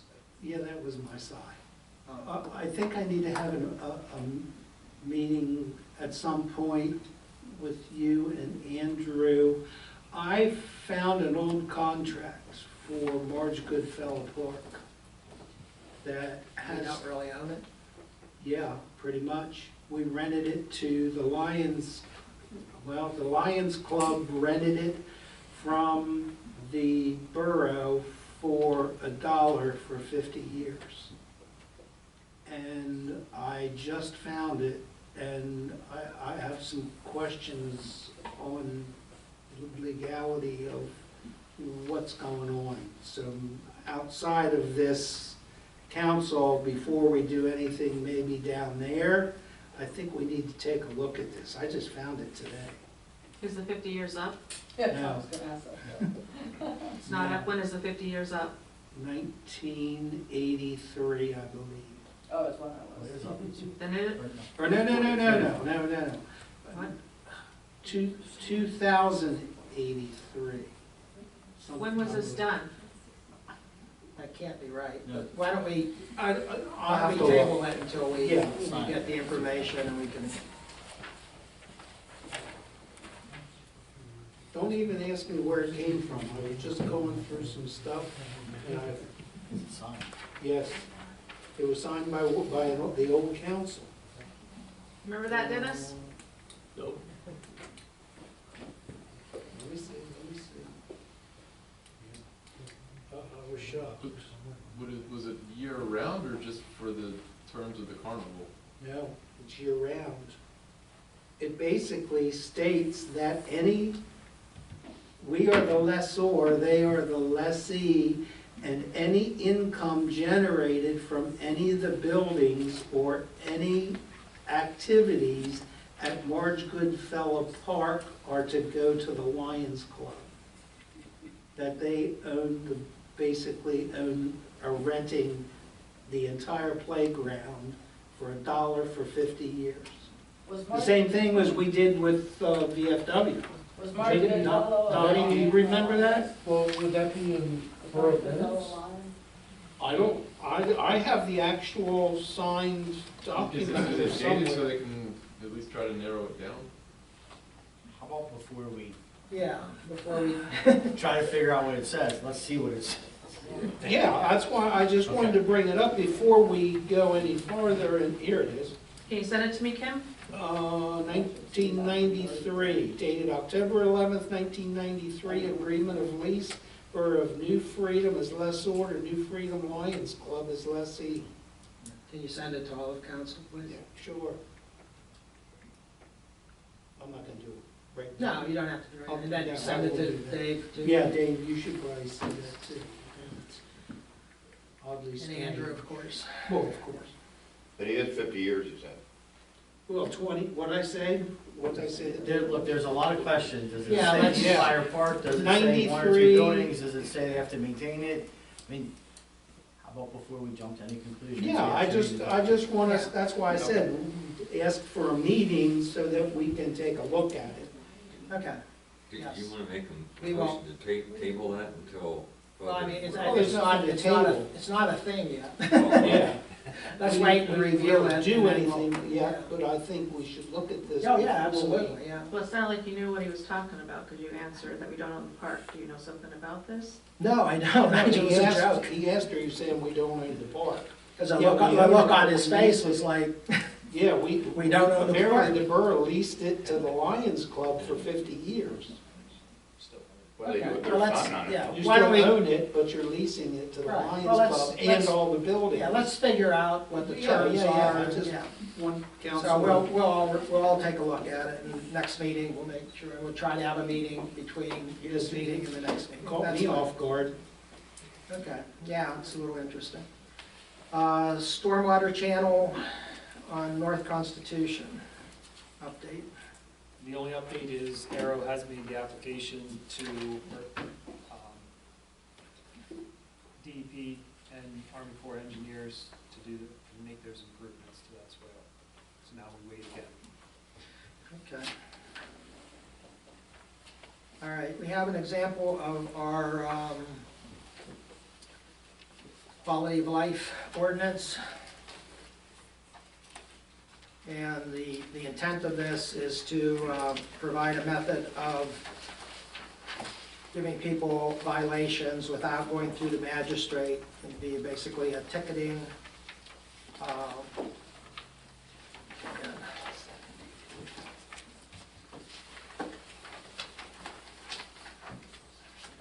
Under section 3, enforcement, code enforcement officer and borough manager of the borough who are sworn to uphold shall enforce the provisions of this ordinance. I would like to recommend that we go ahead and add the mayor, even though the mayor would be automatically, due to the nature of his position, would automatically be able to enforce this ordinance. Just for the sake of transparency, we could add the mayor in there too. I would appreciate that, thank you very much. And I would entertain a motion to accept, at least for purposes of discussion. Make a motion for approval with the listed change. Second. Hold on. You're just making a motion for. So we can discuss. All right, so, I'll make a motion for, that we approve the ordinance. I have a second discussion.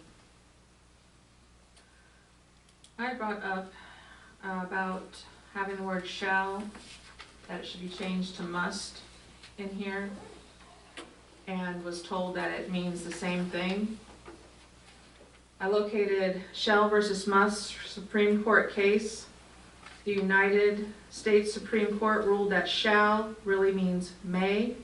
Quite a surprise to attorneys who were taught in law school that shall means must. In fact, must is the only word that imposes a legal obligation that something is mandatory. And that use shall, not must, to impose requirements. Shall is ambiguous and rarely occurs in everyday conversation.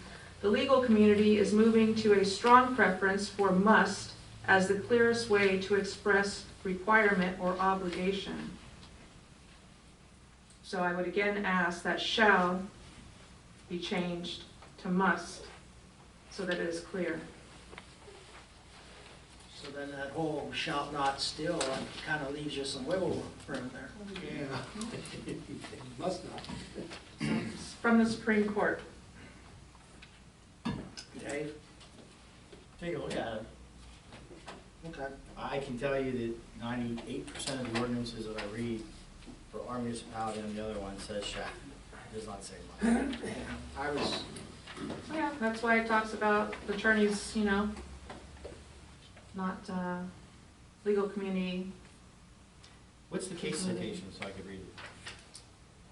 And it doesn't have the case, it says, Black's Law Dictionary. I don't know, I'm sure you can find it. Put shall versus must into Google, Supreme Court, sure it'll come up for you. well, what case are you referencing? I have only highlighted what was here. Okay. And then additionally, 302 is exterior property areas. Does that include when people park their cars on the lawn? I'm sorry, where are you? On page, Under the second page, The list of, section 3, Oh, okay, I got you. 3B.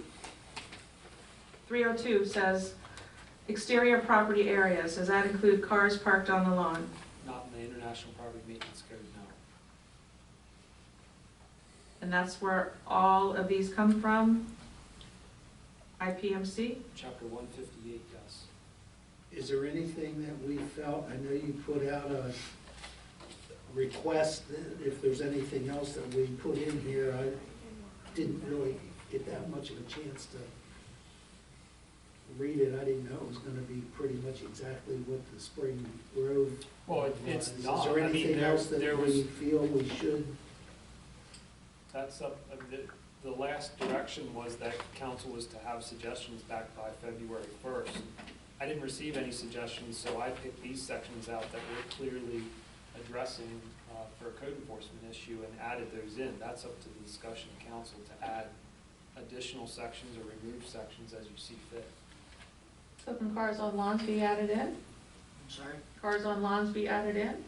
You have to create an ordinance to regulate that. You don't have an ordinance that regulates that right now, so that's why. Cars on lawn, you could- Well, if it's zoning, you can't regulate it through the quality, you're not doing it through the quality of life ordinance.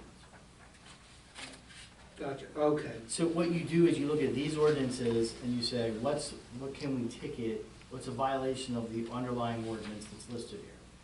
And if it's listed here, you could ticket it. If it's not, if we have an ordinance that's included in property maintenance or nuisance or whatever the case may be that says you can't park cars on lawns, then yes, we can ticket it if you want to put that in there. So, I We mean, don't have could, an if we wanted to, could we put excessive noise ordinance? Yes, you could, whatever ordinances you have, you can enforce through this, but you can't do it through zoning and saldo and Okay. floodplain. All right. There are certain ordinances you can't do for quality of I would like to see us include noise ordinance, because I have had several occasions where I've had to call the police because of that. Aren't noise issues going to be a police issue? I mean, we're not. Not gonna enforce- necessarily, it's an ordinance, we have an ordinance against it. Well, we have to for the police to enforce it, right? Police have the ability to enforce our ordinances because they are local police. Right. But if something's going on and they're not available, there's a robbery and they're tied up or they're murdered for, 2 days, and we had problem, I recall out at, beside Bonkies. And we had to take care of that. They were playing loud, profane music intentionally through the window.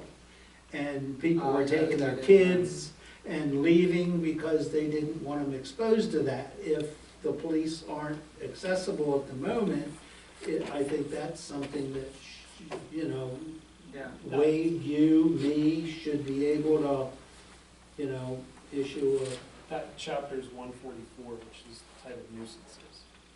And that includes language with regard Yeah. to excessive noise. So we can just add chapter 144 in there? Sorry? You can just add that section in? Yeah. This part that then? title, that whole chapter, or, That's, I don't have it in front of me, so. Yeah, I think we're recommending to add 144 if you want noise to be covered. I would like to see it in there. Yeah. Anything else? What about the 207, the vehicle and traffic, like parking? Is that part of this? Parking has to be police, right? That falls under statute, not ordinance. No, we have it in our ordinance, we can do it under, you guys have a part, in Spring Grove Borough, they had a parking officer who was not a part of the department. They issued it under the ordinances, issued tickets under the ordinance. Yeah, but we don't have that, do we? This would allow. Like you- if this somebody's would allow parked you on to a do yellow line, I can't go out and give somebody a, You can't enforce the motor vehicle code, you can enforce New Freedom Borough's zoning, or, parking ordinances. We have the parking ordinances in here. what? I'm sorry, Put parking ordinances in here. we I don't believe have it's it, in there. do we? I did not include it. The sections that I include regulated snow and ice removal on sidewalks and structures within the right of way. Again, this is council's discussion. You can add and delete anything you'd like to see. If we're doing this to address situations, parking is one of them, why wouldn't you put parking in here if it's available? Agreed, I mean, that's what we're here for, anyway. Nobody gave you any feedback until right now. Right, So why don't we just I add? don't, I mean, I look at parking as being a police issue. I don't look at it as being I didn't think we could, I thought that was a police issue by law. So we want to increase our policing services when we could write a ticket for it and not increase the policing services? Say that again? We You would rather could, take policing if it's services legal. away to write a ticket for a car instead of having it in here, so we don't take police away from somewhere else they might need to be and increase our costs? If it's legal to do that. You said it could be put in there. Certain portions though, correct? Not just, I think at this point, we would need to look at chapter 207, which is vehicles and traffic, and pick the proper articles out that need to be enforced or can be enforced by borough staff and borough officials. 207, and that's under our ordinances, not property maintenance, right? What's the process of addressing vehicles on lawns? If it's covered in the zoning ordinance, this ordinance will not address zoning ordinance violations. It can't. So how do you get it to address it? I thought we also have an ordinance under the E code, or is that negated once we adopt the property maintenance? maintenance codes. Yeah, I mean, That's why there's legal. I want to remind council that during the stormwater management adoption, that Oh, we told yes. people that they needed to park their cars on their lawn if they wanted to wash them. So you can't turn around and say you can't park your car on the lawn if we told them that they should in order to wash them and stop the water from getting into the storm drains. Well, parking for how Parking and long? washing your car are different things.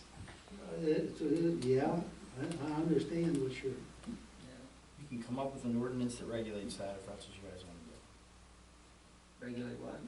Parking on your lawn for an extended period of time. because we've had that problem for an extended period of time, what, more than 24 hours? That's Whatever, I don't know. That's what actually up to everybody Borough thinks. Council what they decide it would be. How long do you think you should let somebody park their car on the? I park my car in my yard during the winter so that they can plow out front, you know? I would hope I wouldn't get us. That's why I have to be nice to somebody.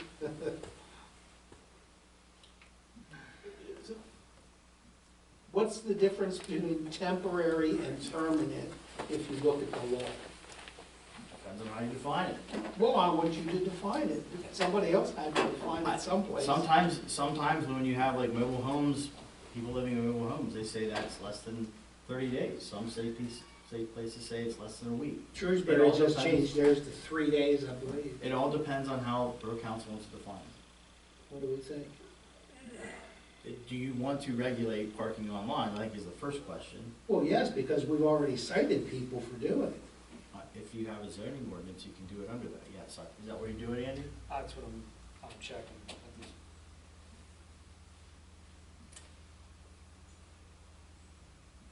That's why you went to law school and I went to music school. I don't know how difficult it is to differentiate. You just pick a number and say that, I mean, that's what law is. You know, I can't drive 85 up 83, because there's knuckleheads in Harrisburg say I can only drive 65. It's an arbitrary choice as to what the law is in some cases. So that's what this is. Yeah. So would we want to It is- entertain The only reference permanency of? that I've found is in the zoning ordinance under vehicle storage, where it says in any residential district, every vehicle when not placed within an enclosed building shall be placed on a driveway. I guess that would be parking in front yard. But again, this ordinance can't regulate your zoning ordinance requirements. Correct. And that could be a reason to keep shall instead of must, because if you see it, you must, and I would rather shall if I don't turn. Well, then why do we even turn- spend our turn time, my, why do we even head. spend our time doing this? If the Supreme Court ruled that when the word shall appears in I'm just- statute, it means may. So I'm just why kidding. are we even doing this I'm if just you're not kidding. going to, you know? I'm just kidding. Either you want to address the problem and we want to address the I do. I habitual wanna- problems, I and wanna one would be address parking the- on lawns. I want to make sure that we have this complete. We got noise, we got the title 144, 207, you know, it came up, you know, parking, I didn't, you know, even think about the new stormwater ordinance. You're not gonna enforce stormwater through this. Okay, then These are then things, the point it's is moot. moot. If you're going, the purpose of this is to give people a ticket on the spot, because there are things that occur a lot, they're kind of instantaneous, Yes. like, you didn't shovel your lawn, you didn't, you know, you're not closed, I don't know, you're not maintaining, you put garbage outside, all these sorts of things. It's not intended to supplant your entire borough code of ordinances. It's intended to address Okay. certain hard-hitting things that are nuisances that you don't want to wait 30 days to get in front of an MD jack. That's the idea. My question is then, to members of the council, are there other things that you've observed that perhaps you would want to include? Which Well, unfortunately we didn't do My thought is that most of the things that you want to address are things that are an annoyance or a problem right now. and you need to get rid of it, not on Monday morning when the borough office opens, but, you know, on Saturday. So like open burning, that's a good one. Rubbish and garbage, that's a good one, only from the standpoint that we can issue a ticket instead of having to go through the magistrate and the 30-day notice and all that good kind of stuff. Again, the kind of things I see this for is snow and ice removal. It's people put their garbage cans in the middle of the sidewalk and not remove them, or take them in at night. Things like you mow your lawn and you blow it out onto the public street. Like, those are the kinds of things this is intended to kind of regulate. And parking's a fine one. You can do parking, and one of this time is doing parking as you regulate it. So, Or keep that under the zoning. parking isn't under zone.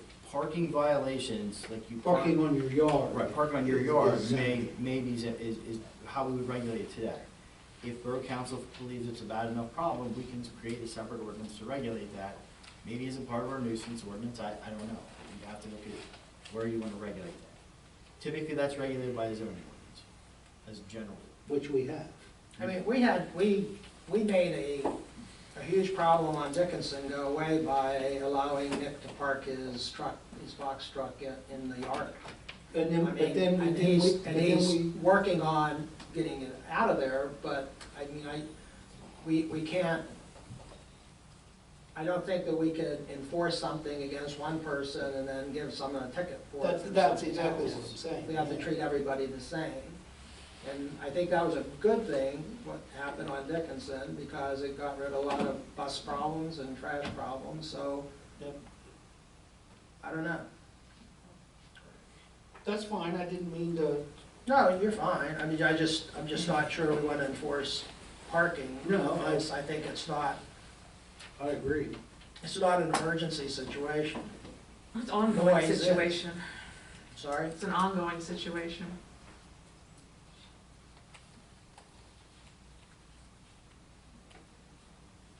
So it would not include somebody parking on a yellow. If we have a borough ordinance that regulates parking on a yellow line, yes, it does. If we don't have that, and it would fall under the motor vehicle code, we cannot issue a ticket under this. Okay. It's pretty simple. You look at our borough code, do we regulate it, and is it included in our quality of life ordinance? Okay, we've got this set up so that if at any time, we can change this. Correct. And add to it, delete from So it. that's what So we're here let's now. just go ahead and. What? Oh my gosh, it's more work. What, we're No, here no, now no. doing it. She has a question. I have a question. I say pass it now. I'm just curious, how are these going to be enforced? Is this going to be something that our zoning officer or our borough manager will be looking for, or only if a violation gets reported? Both. I would say both. I mean, I'm not speaking for you. From a mayoral standpoint, It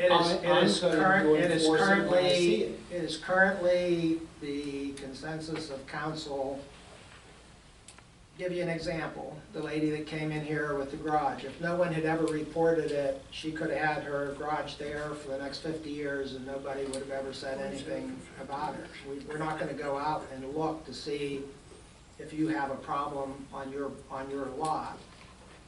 But if your neighbor reports it because it's a nuisance, that's where the quality of life ordinance would kick in. So it's under complaints. Okay, I'm just want to be made aware of how it works.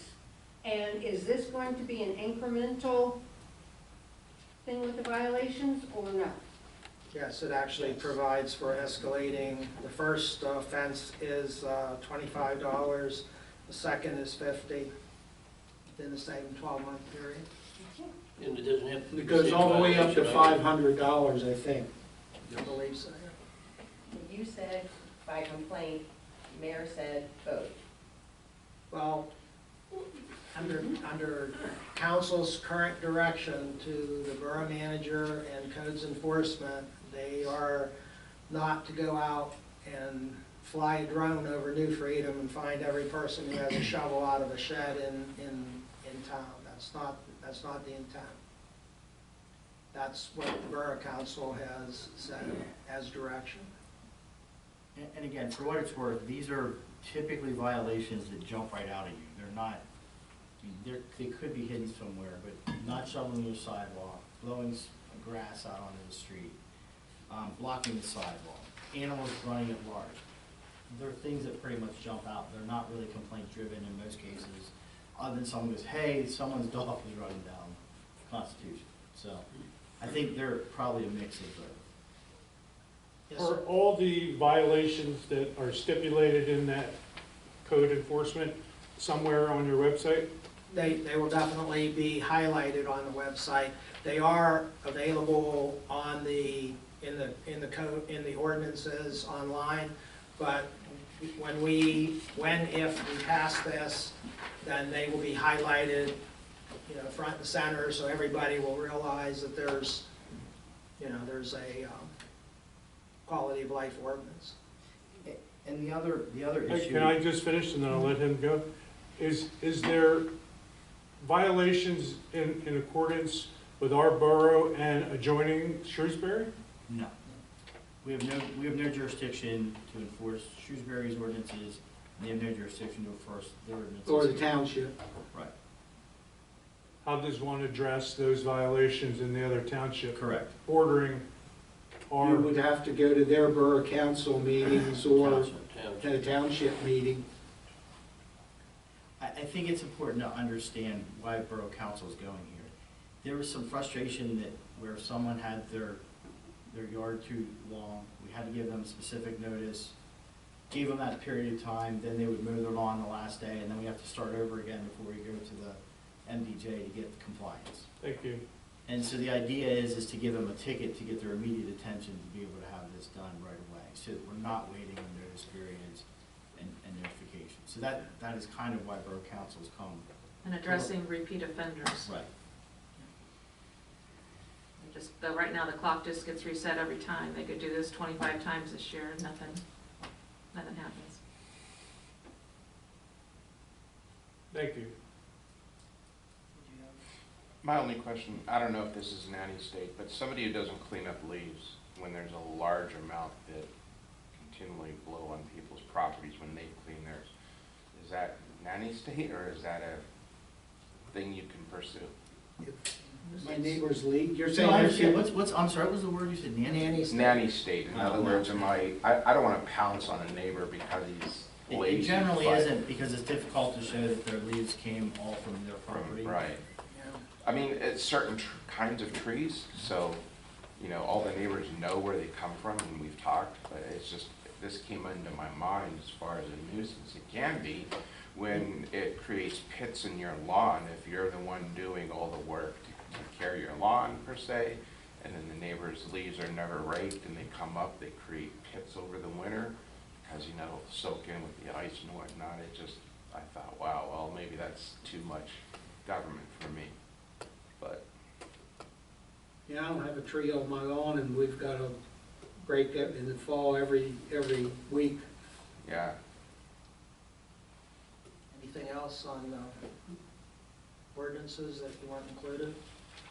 No, like I asked, you know, if there's anything that we find that we need to add, we can Yeah. do it again ourselves. Just shall change to must. Sorry? Just shall change to must. Then you said the same thing, and then the Supreme Court says it should be must, so. I'm gonna read the case and see, because I did find the citation, I was able to find it, so I'm gonna read that citation, get that back to you. You can change it to whatever you want, you can change it to must. It's just, I think it has the same meaning, but change it to must and, not a problem. It's the same meaning. Do it. Okay, do we want to table this for 1 month since no one's, You know, we've got a first and a second and we discussed it and I think we're at a conclusion. do we have any other discussion? What is presently being changed? Just nuisance added? Sorry? So just the nuisance that will be added, that's it? So, let me add something about nuisances. You cannot designate per se nuisances in Pennsylvania. There has to be a factual finding that there's a nuisance. So I don't know that you can, I would be of the opinion that you cannot issue tickets for nuisances. You have to show that they're a nuisance. There's no such thing as a per se nuisance. We describe what they are, but it's up to the MDJ to determine whether it's actually a nuisance or not. So if someone's setting off fireworks and they're landing on your roof and they're having That's a not a loud party nuisance. and it's 2 o'clock in the morning, that's not a nuisance? It is a nuisance in the common parlance. I am telling you that if you go to court, there is a specific requirement of a factual finding that there's a nuisance. You cannot say everything, that every time someone puts off fireworks and they land on your house, it's a nuisance per se. I think it's. I think Again, it's more than a nuisance. I don't disagree that in the common parlance, it is a nuisance and it's annoyance. It is.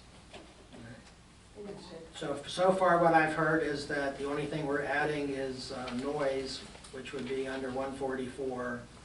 But you're saying that. And 207, wasn't it? 207 is the vehicles. Someone has Oh, we to pick the articles out of that. Okay, we said we weren't gonna do that, we can do that later. I think we need to pick out the articles that we want to try to enforce through this, so. Can we add to this, do we do it by resolution? You don't. Once it's adopted, further changes, if you read 3B,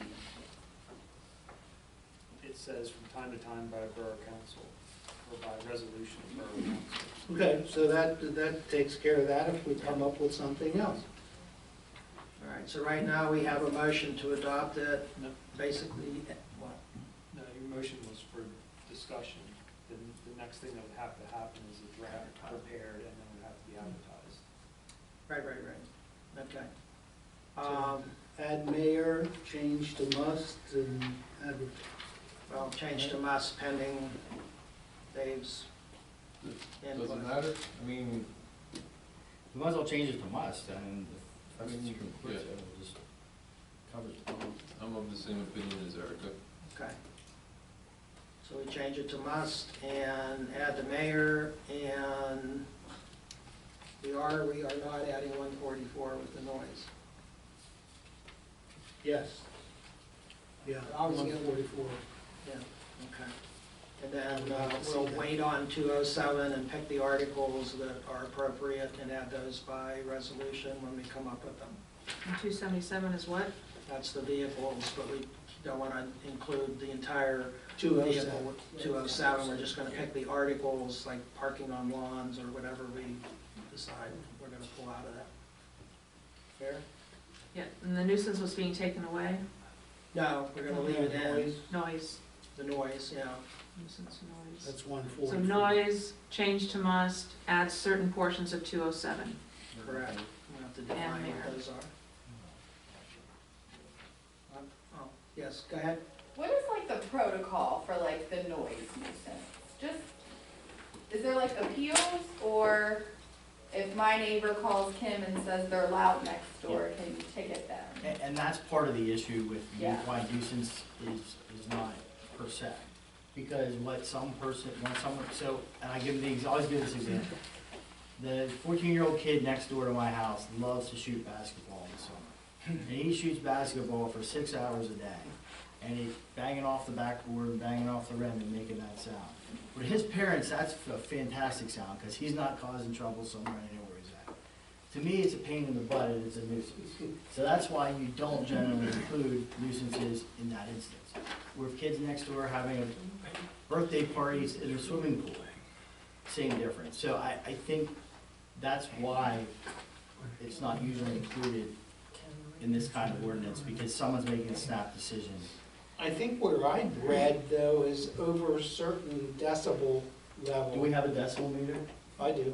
Okay, are you licensed to use it? Is it calibrated? Picky. Is it calibrated? These are questions with the MDJ, they can ask them, the MDJ.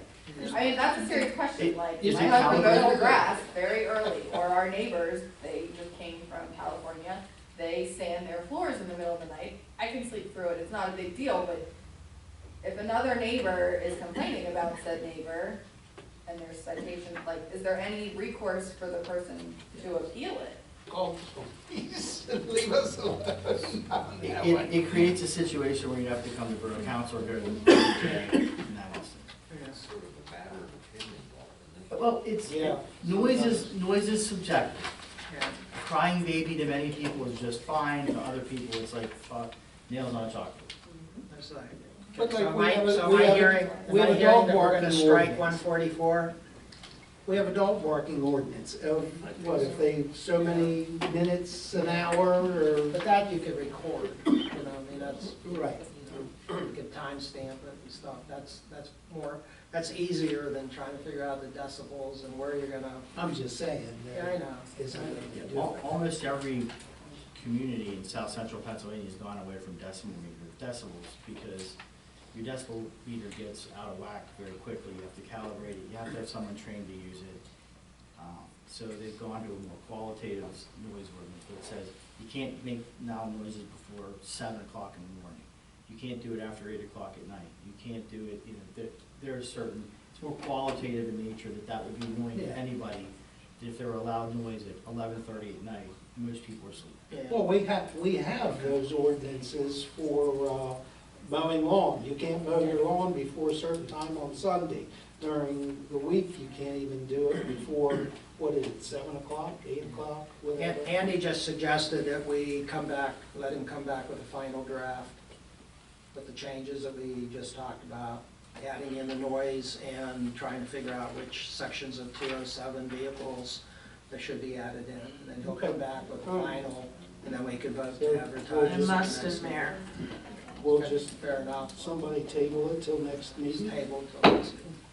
We have to vote on that. We had a motion in a second, I believe, right? Yeah, but now we're amending it to table, and, right? So we have to I have have a a motion first to and a table. second. Motion to table. Second. I'll second it. All in favor? All right. I vote is aye. To the next meeting. Okay. Okay.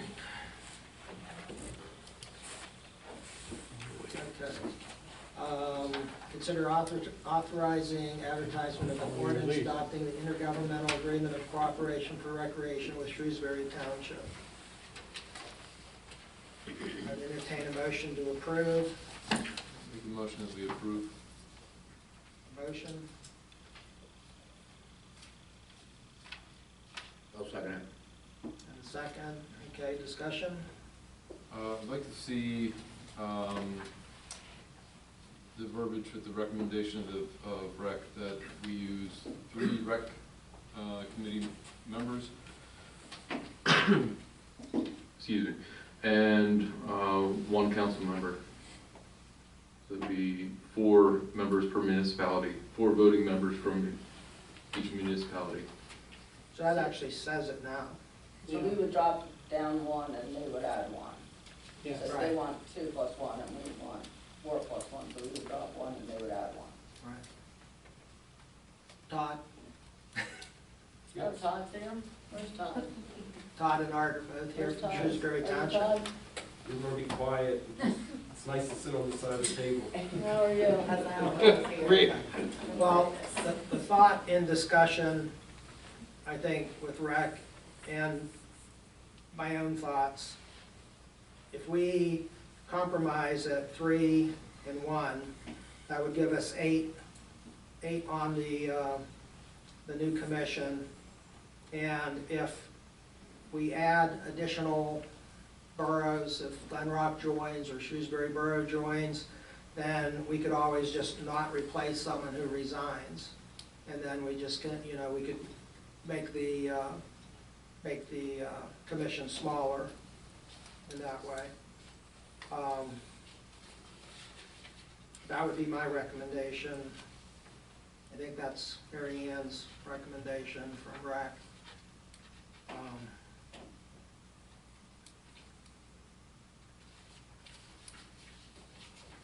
That's your recommendation as well, I believe. Yes. Motion?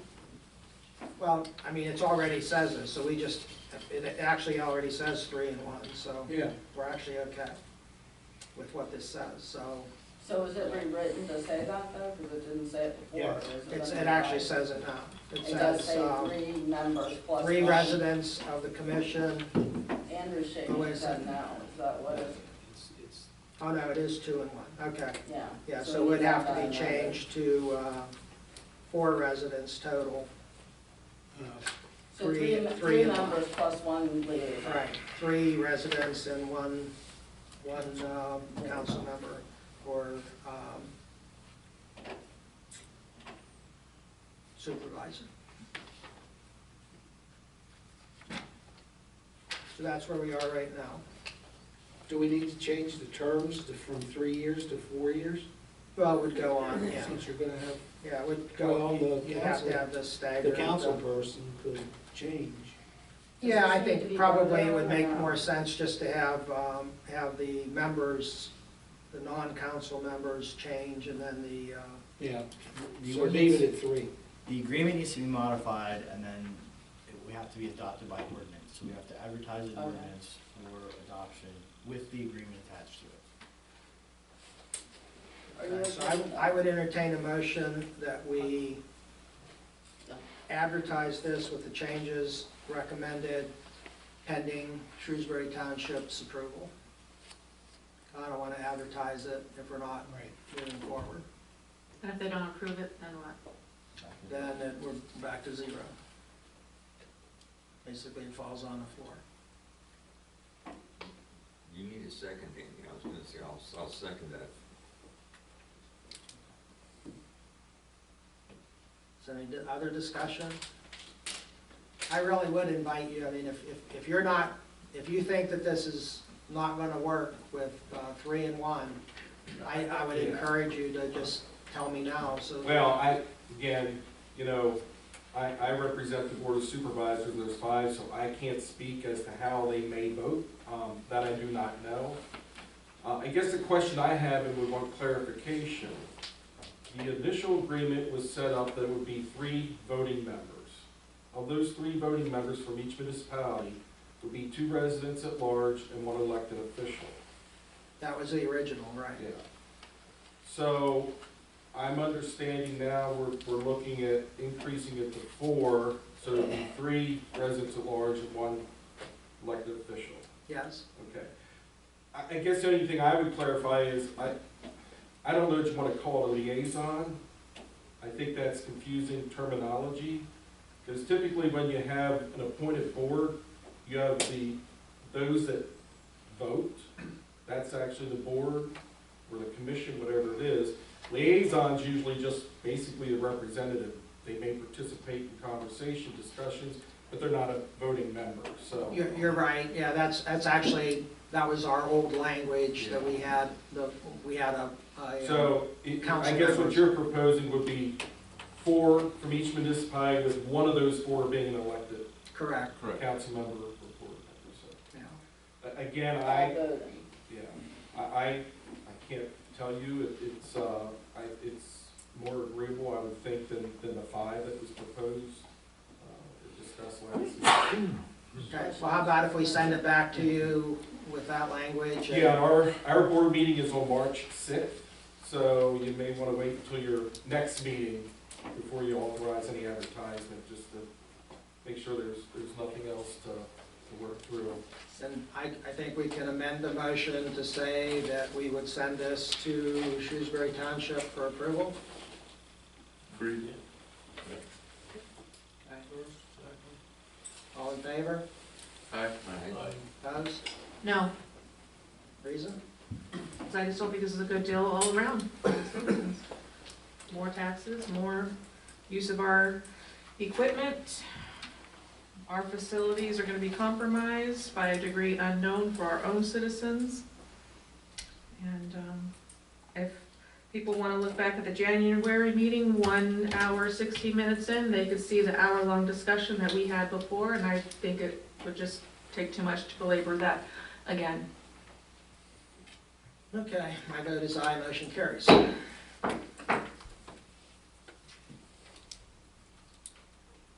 And also, you had mentioned that there was one of these 20 years ago between us, Shrewsbury, the township, railroad, I believe Glen Rock. It only lasted 5 years, folded, and you were on it. Say the rest. What's the rest? The rest is that the group was hamstrung because the different councils did not allow them to have similar programs to the YMCA or the school district and other things. This is an entirely different organization. This organization is going to be providing recreation for both Shrewsbury Township and New Freedom Borough. This organization will be able to provide things like day camps. It'll be able to apply, I mean, Mary Ann's tennis might end up, you know, going into the new Shrewsbury Township tennis courts. I mean, you know, that, it'll give a lot of extra freedom. It'll actually be huge, and you could verify with Andy, but DCNR looks at us, our per capita income, and the fact that we don't partner with anybody, we don't get as much grant money as and we're trying to do things to Marge Goodfellow Park, assuming we own it, that will give us additional grant money for that by teaming and showing DCNR that we're pro-rec and teaming with another area. You did say that at the rec meeting, and I also said that a participant that was directly involved 20 years ago, that's not the reason that they gave me, and I recommended that the rec commission reach out to the other ones that were in it 20 years ago to seek out the reason why. And I think after we've been talking about this for months, it would have been transparent from the beginning if you would have divulged that there was one of these, you were on it, and the role that you played. For that to come out in February of '23, I don't think was very forthcoming. I guess I'm not sure what you're discussing, because there was a motion on the floor, it was moved and seconded and acted upon, so at that point. He asked me you why, shouldn't- I was explaining why. Thank you. And then I moved on. But, you know, I just,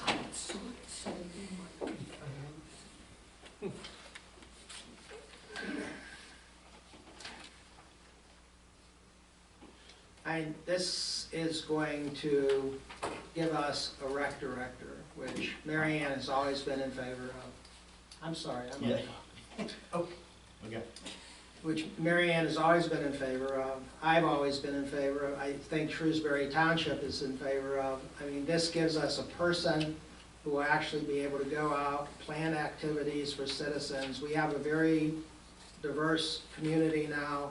We don't address all of our age groups or all the people in town. I think it gives, it's just is going to be so much better than what we have now, and this is what we need to keep our citizens happy. So that's why I think it's a good idea. Financial statement and audit services proposal. Is there anything else you need? me Oh, to sure, go do? ahead. Am I good to go? Oh, yeah, sure. Thanks, Mary. Thank you. All right, have a good one. That's all I need to deal with. Thank you. Thank you.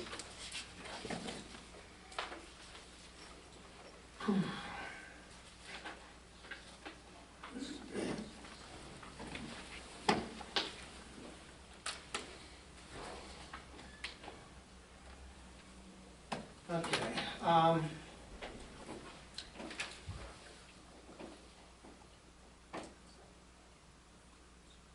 Do you want to clarify why we had a problem with the old auditor?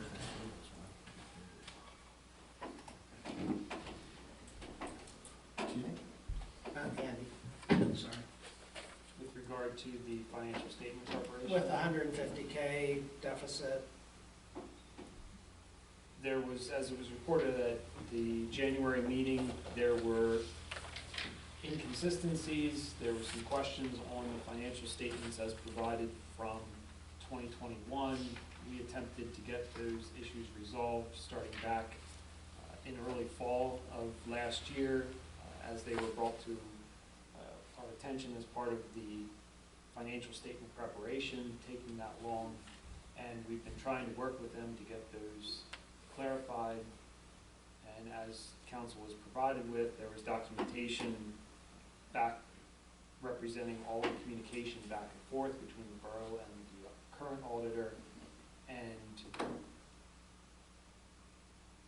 what? Can I give you an example to see if... Well, you asked me if what it- though? But Sorry? there's no communication between you and the auditor. other than in January of '23, when you sent them a bullet list laying out what the problems you thought. All the You did not community follow the communication line then. is with you and Concord and the financial services and Peoples. You're not speaking directly with the auditor. That is not true. Show me where you sent me. The communication goes back and forth between the auditor and I, where I'm requesting that additional information. You're not following the chain. I need to finish my train of thought, please, before we continue. So an example of what we're doing here, I think, and what the auditor did was, we had a loan, and we took a drawdown against that loan for sewer and water upgrades. Or was it just sewer? Sewer, water, And general. sidewalk, So streets. right. So we took a drawdown against that loan. The problem was, kind of like if you took out a loan on a car. If you took out a loan on a car, it would show that you have a liability, but you would also have a car. But they didn't show that we also had a car. They just said, well, you have a liability, but they didn't show that we have an asset in the form of upgraded sewer and water systems. It was 1.3 Is that a or fair 1.5 example? million, not 100,000. Right, and part of that is because there were double counted entries in that statement. You know, if that's the case, absolutely. But we have inaccurate information in this audit report that's clear that we know of, that you say there's no borough authority, right? New Freedom Borough Authority, we don't have one? It talks about that in there. Talks about the 2 members of the Southern Regional. There's more than 2 members. There's inaccuracies there. You're saying that there's more inaccuracies. I requested all the communication for 2022. I received some communication. I received like September to the end of the year, and then I waited and asked, and then I got a couple more months from like June to August. I still don't have the beginning of the year. You've had this since June of last year. I think it was June 20th. I think we need a sit-down with the auditor to get the complete story. We are just getting the one side of the story. This auditor has been around for 15 years. This is a terrible auditor, they're erroneous, like Joni says they're erroneous, and you've approved them every year. This council approved it for the years before I came along. So you've been approving an erroneous auditor? They didn't do anything wrong until this year. We need to figure out exactly what happened. I've asked for information. The information I've been getting is not clear. There's not communication between you and the auditor. I asked for all communication. When you sent the bullet points a couple weeks ago, I asked again for their response. You said you never got it. I think that you should have got a response by now from your email. And I didn't, and I told you I can't provide you something I don't have. There is no correspondence from that bullet point. Then that's even more of a reason we need to have a meeting with this auditor. They need to be brought in before the council, before you. You want to be there? I want to be there. Have them at the desk. What happened? Because I clearly don't understand how our borough is in a 1.3, some places it says, to a $1.5 million deficit. Because we're not. You say we're not. They say we are. They're not budging. What does your cash flow statement say the fund balance is in the general Something fund? is not right. What does your fund We balance say need in to the bring treasurer's in report? the auditor to figure it out. That's what I'm Council would need requesting. to authorize that.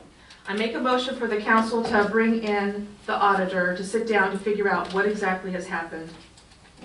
We've given the auditor 30 days, and he hasn't responded. Have a motion.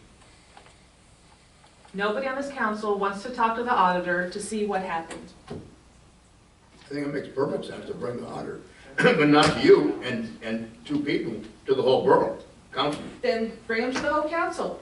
Put them there, explain to us what has happened. Bring them to the next meeting, or whatever. And in here, and something that I is mean, if very you alarming. look at our fund balances, they don't show that we're in the hole.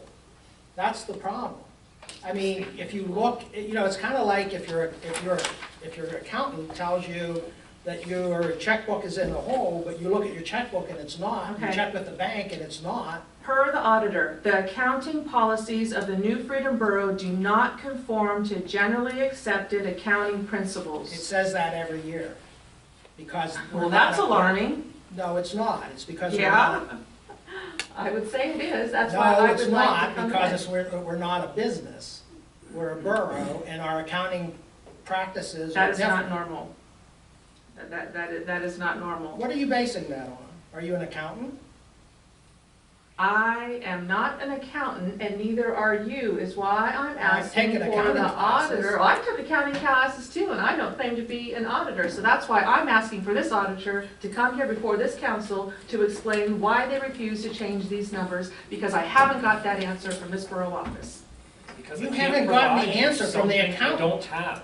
Then good, then let's bring in the auditor for the auditor to provide it in front of all of us. And we can all ask our questions and figure out if it's the auditor, I'd be on board to change. But it just seems highly suspicious here, why for 15 plus years we've had this auditor, then all of a sudden, you don't even tell us about anything about these. You just say the numbers are a little wonky, and you just present a package in front of me saying that you want to fire our auditor and you want to go with this one.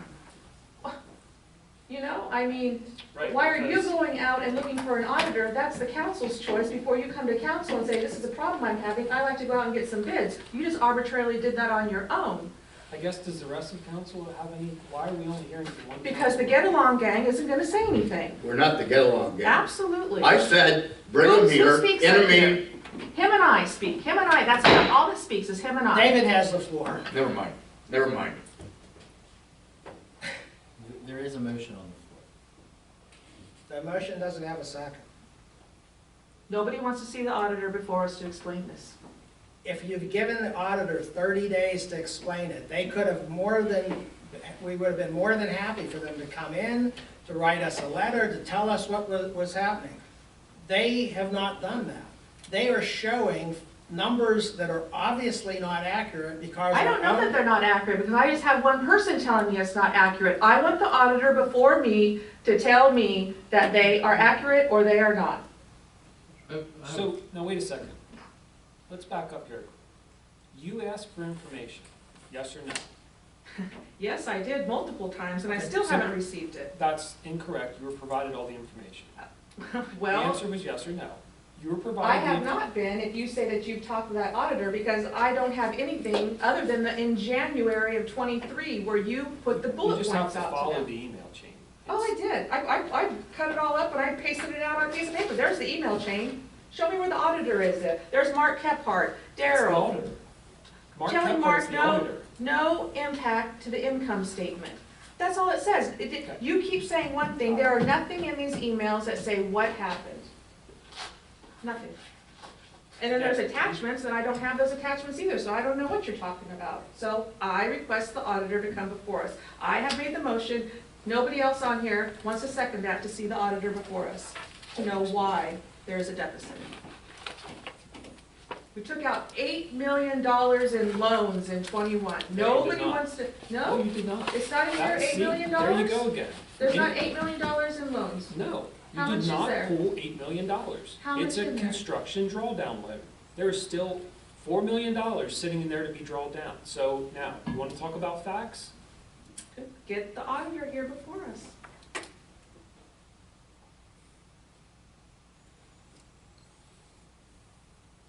Crickets. Try to explain it to you, but clearly it doesn't matter what I say. I'll second it.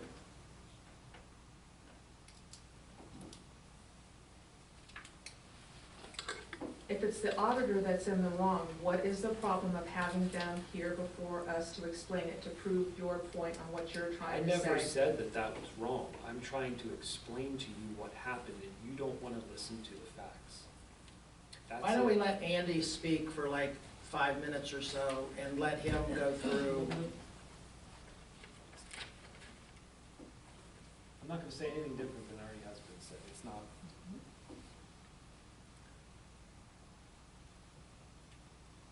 You have a motion and a second.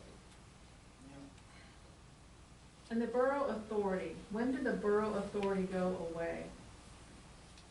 It would have been whenever the debt was satisfied from the plan upgrade, When was that? probably 20 to 30 years after the last upgrade. 20 to 30 years ago, so No, 20 to 30 years after the last upgrade. the last I upgrade. think it was the early to mid 2000s. the mid-2000s, who was on that borough authority? You have to pull the minutes. And that Nobody was knows. officially Dennis, disbanded? you know all about this sewer plant. Who was on that borough authority? I don't remember, you know, hard as that may be to believe. I That's don't what Quentin remember says that. too. Jim Harvestine. Call the vote. Well, you know, he's been here forever, and he talks about the sewer and the water all the time. Why wouldn't you know who the borough authority is and who was on it, and where are the minutes for the authority? Are there, they have to be, take minutes, right? Donnie, Isn't it on a plaque down there in the office? You ever go to the sewer plant and it's all down there in the plaque, isn't it, Danny? What? The sewer authority at the time for the plant, like got operated. It wasn't an operating authority, it was just a No. leaseback authority. So Just they were like only Borough there as a money. financing arm, and they probably met very infrequently. It was before my time for the most part, but they didn't operate, everything ran through the borough. Yeah. So what we call a leaseback authority, where the borough would have overseen and operated, collected the fees and so on and so forth. So it's not surprising that borough council wouldn't necessarily know who was on leaseback authority. But you get the audit. You've got the audit as long as you've been here. You guys have been getting it for years. Why do you allow them to talk about the borough authority in here like it is a common, current thing? It's the first one I saw. I haven't read it, so I don't know. Well, you were here last year and it I was mean, still on there. it You're here confused this me year. too, because I 21 is the thought first one I was had here asked for. before. So you presented this to us and it was still there. Yeah. You were in communication. That audit company should have come in here and spent time. Inconsistencies. Then those should have been fixed before it even came to us, that nobody was gonna Andy. speak about unless I picked it up. Andy, I call the vote. I think we need Need a to, second. I would like to request an amendment. I think we need to put some time, I mean, we're looking at a DCED audit right now, we're looking at a couple other things. I think we should allow 2 weeks for the auditor to respond with a date that they're going to come and sit with whoever from Borough Council would like. Meeting would have to be advertised, or we could just set a continuation meeting, that might be an idea. And I think we need to set some time limit to it. What's the expectation that they would actually show up if they're not responding to an email? I don't think they will show up. That's why I think we need a time limit. I think if we tell them that, maybe they'll respond if we tell them we're gonna replace them if they don't show up. I don't know. I guess that, but I think we need to set some time limit, 2 weeks from today, that they have to show up. And if they don't, they'll be replaced. The only difficulty with that is if you do a continuation is you have to say when you're continuing to. If Right. you're waiting for someone else to tell you when it is, you can't really continue this evening's meeting because you don't know when the answer is going to be. Right? You can say it'll be on such and such a day at such and such a time, but if the auditor is not available, if they'll say we're here the day before, technically we can't continue until. Can he call an Time is- emergency meeting, If we- to cancel, If we within 24 advertise hours? 24 hours in advance, yes. Well, I think that's what we do. The continuation meeting was to determine what we're going to do if they don't show up. Oh, okay, I'm sorry, I misunderstood. No, that's okay. I mean, and if they don't show up, we're gonna have to take some action so that we can get everything in order so that we can continue with business. So that would be my recommendation for an amendment. is You that want it for showing up or contacting, getting back to us? I think they need to get back to us within 2 weeks. If they're not back to us in 2 weeks, we have our continuation meeting and we figure out what action we need to take going forward. That would be my recommendation. So we had a motion and a second on the floor, then we had a call for the question. We got a motion on that. I'm not sure we got a second on that, so just. Burnell. Okay, you Who second. Burnell made- did. Who made the first motion? They have to withdraw, correct?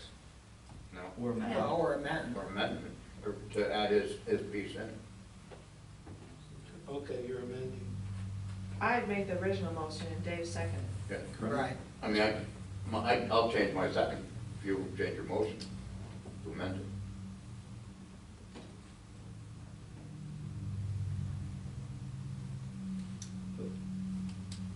So today is the 13th. give them till, 2 weeks, be the 27th, give them till March 1st to reply with a date to meet. That works. That'll be fine. Do I need to withdraw my call for the vote then, procedurally? Yes. All right, then I'll withdraw my call for the vote. I'll withdraw in a second. So I amend my motion to give our current auditor until March 1st to respond to us with a date to meet here before the council. Yep. You have a second? Okay. Any discussion? All in favor? Aye. Opposed? My vote is up. So I'm gonna ask the question, since Andy probably didn't ask this. If they don't come back and get to you, you're in March and you have to prepare your 2022 audit, what are you going to do in that instance? You're gonna wait and act at your March meeting? No, we're not. Our continuation meeting will be Thursday, the 2nd, at 6:30, good for everybody? On March 2nd? Council meeting. That's the rec commission meeting. Okay, Council. but we don't all have to be at the rec meeting. True. They meet in here. Well, we can meet. We just have it right before? Yeah. They don't I think we can. advertise their meetings, do they? Well, they do. They Yeah, should be. They are. Yeah. Under the sunshine. All right, law. then- 5 p.m.? Can we do 6 o'clock in, we're here? Because we really don't need that long to, I mean, it's going, going to be the only topic. It'd work better for me, 6 o'clock, yeah. So we're getting through this whole packet and it's 9:10. We're gonna say you're gonna get this done? Well, I guess it depends on whether you argue and have questions back and forth, or you stick to the topic at hand. And I'm sorry I had to say that, but that is why your business meeting takes 5 hours, because you don't stick to your business agenda. So I would think if you could Facilitator. stick to your business agenda with the auditor, you could probably get through it in 45 minutes or half an hour. Okay, so, well, we're not necessarily meeting with the auditor on the 2nd. That's a continuation meeting in case the auditor doesn't get back to us or refuses to meet with us, so that we could take action, so that we could get the borough business completed in a timely fashion. So, do I have any objections to 6 o'clock on March 2nd for the continuation meeting? That's only if the auditor does not get back with a date to meet. That's correct. Or if we can complete, we will have a continuation meeting one way or another, even if you just show up or nobody shows up. But that's going to be what's on the books, is 3-2 at 6 o'clock. And the reason for that is if they meet with us the end of last week in February, then we can have a meeting on the 2nd to decide what we're going to do. It might be that they're going to fix the report and it's going to take another week or whatever, but at least we'll be able to get together and complete the business. And it's an open meeting when the auditor comes. Yeah, it can be an open meeting when the auditor. Then we're gonna have to advertise that. Yeah. we The have to. emergency meeting. But it's an emergency meeting, so it's 24 hours. Yeah, special meeting. Yep. Special meeting, yeah. What, I'm sorry, what was the time again for the continuation meeting? 6 p.m.? o'clock on 3-2. 6 p.m., March 2nd.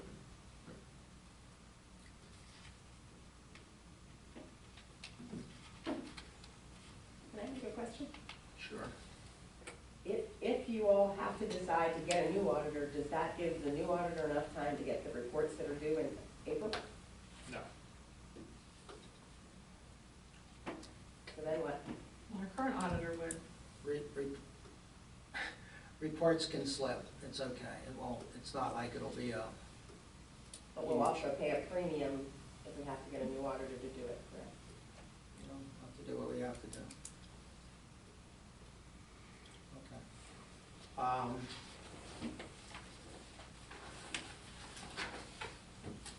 I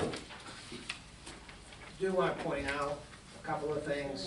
The, on what? On that motion. Which motion? For the Entire continuation meeting? thing? No, the entire, Well, we amended. We amended it to have, yeah. yeah, but there was no formal vote. We all voted, didn't we? Yeah, I thought we did. Well, let's do it again. Just, All right, I can so, play it back real quick.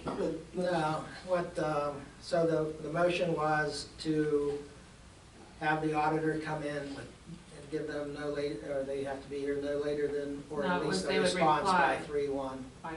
By March 1st with a Correct. date to meet. Right. And, And any other if words? they have if they have flexibility, you can make it March 2nd, then you don't have to advertise again because you have a continuation meeting set. That's true. Okay, all in favor? Aye. Opposed? My vote is aye. Seems like we did that already. That's okay. I do want to point out, SEK's proposal, Andy bounced it against Shrewsbury Township. They're dollar-wise, they're within $100, $160 of Shrewsbury Township, or Shrewsbury Borough. And Shrewsbury Borough has used them for 13 years, and Cindy gave them an unsolicited, outstanding review. So I think that's just something to keep in mind. Cleaning services.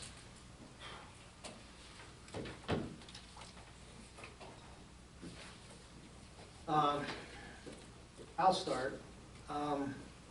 When Kim and I went to the fire dinner, everybody said that the community center was the cleanest they'd ever seen it. The bathrooms were clean, everything was great. I looked up, using our zip code, commercial cleaning prices, and the typical cost range is $135 to $300 for commercial space. And, I'm sorry, that was for less square footage. And that for our square footage, it would be, there we go. It would be probably 290 to 370. That's 2,000 to 4,000 square feet. Also, the typical cost per hour is $50 per hour. And I think she's been doing like 3 or 4 hours and charging us $150. So there's really not a motion. I mean, it's just, we wanted to talk about it. Okay, I'll start talking about it. We had talked several months ago about cleaning services being, if they're necessary, taken out of the, what do you call it? The deposit. Are we still looking that direction, or are we just taking it out of what we're charging for rent? We kind of went both ways, and I thought we said if they don't have the place cleaned, then we're gonna not give them back all of their deposit, or that they automatically would be withheld $50 for cleaning no matter what. Those were our discussions. The reason that this was added to the agenda was the normal cleaning outside of any additional rental cleaning. Okay. Right now, it's being cleaned twice a week, and we haven't had any issues with any renters in there utilizing the facility. So if it doesn't need additional cleanings after an event, we're not going to initiate that. If there are issues, then we would deposit money. Okay, and I have to ask this question. After a weekend of parties on, say, a Saturday and Sunday, That's a different circumstance. who is checking that facility on Monday morning other than the person in charge of pickleball to see if it's been cleaned? Or to make sure it's available for them to even use? Yeah, and now that if there are double rentals, now that Tasteful Occasions is providing that service, we have to go check and make sure. Well, that's what I'm asking. Who is we? anyone in the office that's available at the time. Council had gave direction that Public Works would be looking at those tables in that community center after rentals. That hasn't been being done. We've already required that any renters use tablecloths, so we shouldn't have any issues, we haven't had any issues with the tables. You're not checking, you don't know, but direction was given for Public Works to do that. Well, we've had problems with, like soda on the floor, beer on the floor, sparkles everywhere, all this kind of stuff that has to be cleaned up on Monday before they can play pickleball.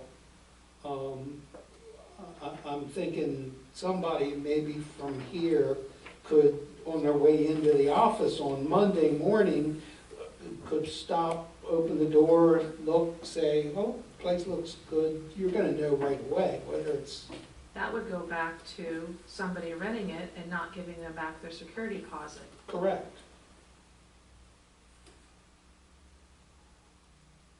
Because I know it, it's been brought up on several occasions by the same organization that we've had a problem, a situation.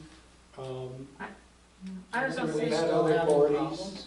We had one, how long ago was it? Because you had emailed me that it would be taken care of if it happened again, this Oh, the Scouts, organization. I wasn't gonna name names, No. but, who's checking? Because we've got people from rec that are getting in there early and they're having to mop the floors, and if we're paying somebody to clean, I don't know how I don't know how we can do this efficiently. Well, you are contacting the Scouts though, right? We'd already talked about that. That was already done. So, Way before all. yeah, Well, we haven't had a meeting since then, I don't think. yeah, but So- we did contact the Scouts to Okay. make sure. Is that I going- just, How was that contact made with the Scouts?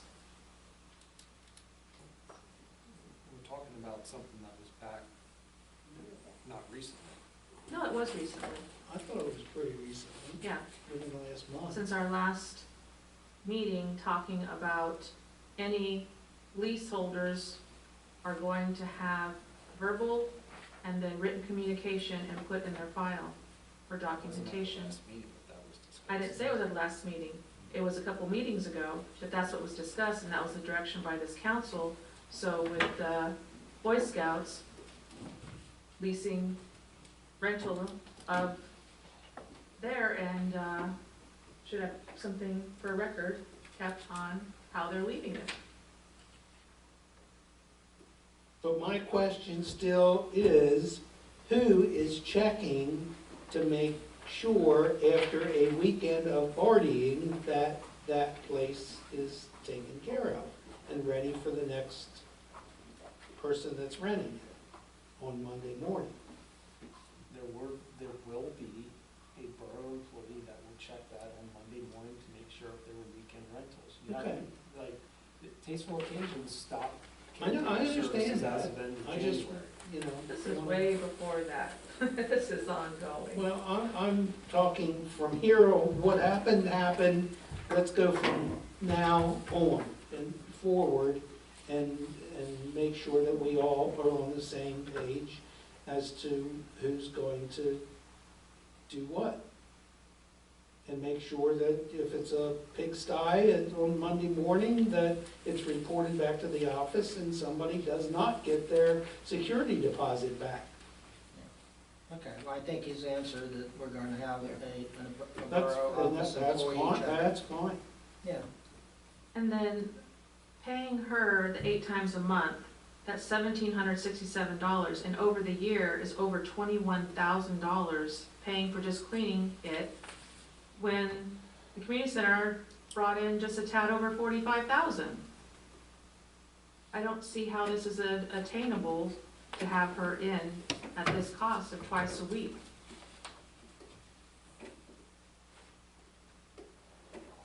but you kind of have to make a call. Do you want it to be? Well, why can't she come in once a week and then Public Works spot cleans it daily? They check it daily. And they spot clean whatever needs to be done.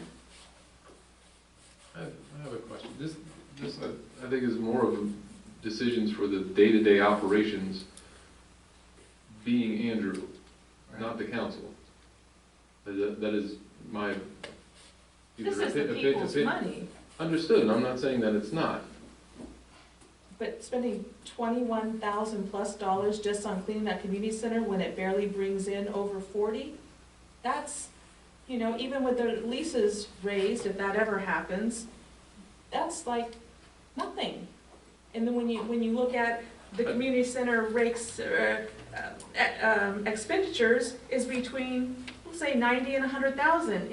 You know, and this wasn't the price before that we were charging. Now you're gonna add this on top of that. And it's gonna be hidden over in the general fund again. So it's not attainable, and I think there's an option of having her come once a week and having the Public Works spot clean as needed if she does a good cleaning through it. How many times is the auditorium cleaned in a week? By her, or, I mean, pickleball cleans it every time they use it. By her, by the cleaning lady. Twice. Twice? How does she clean it twice when volleyball is in there till like 10 p.m.?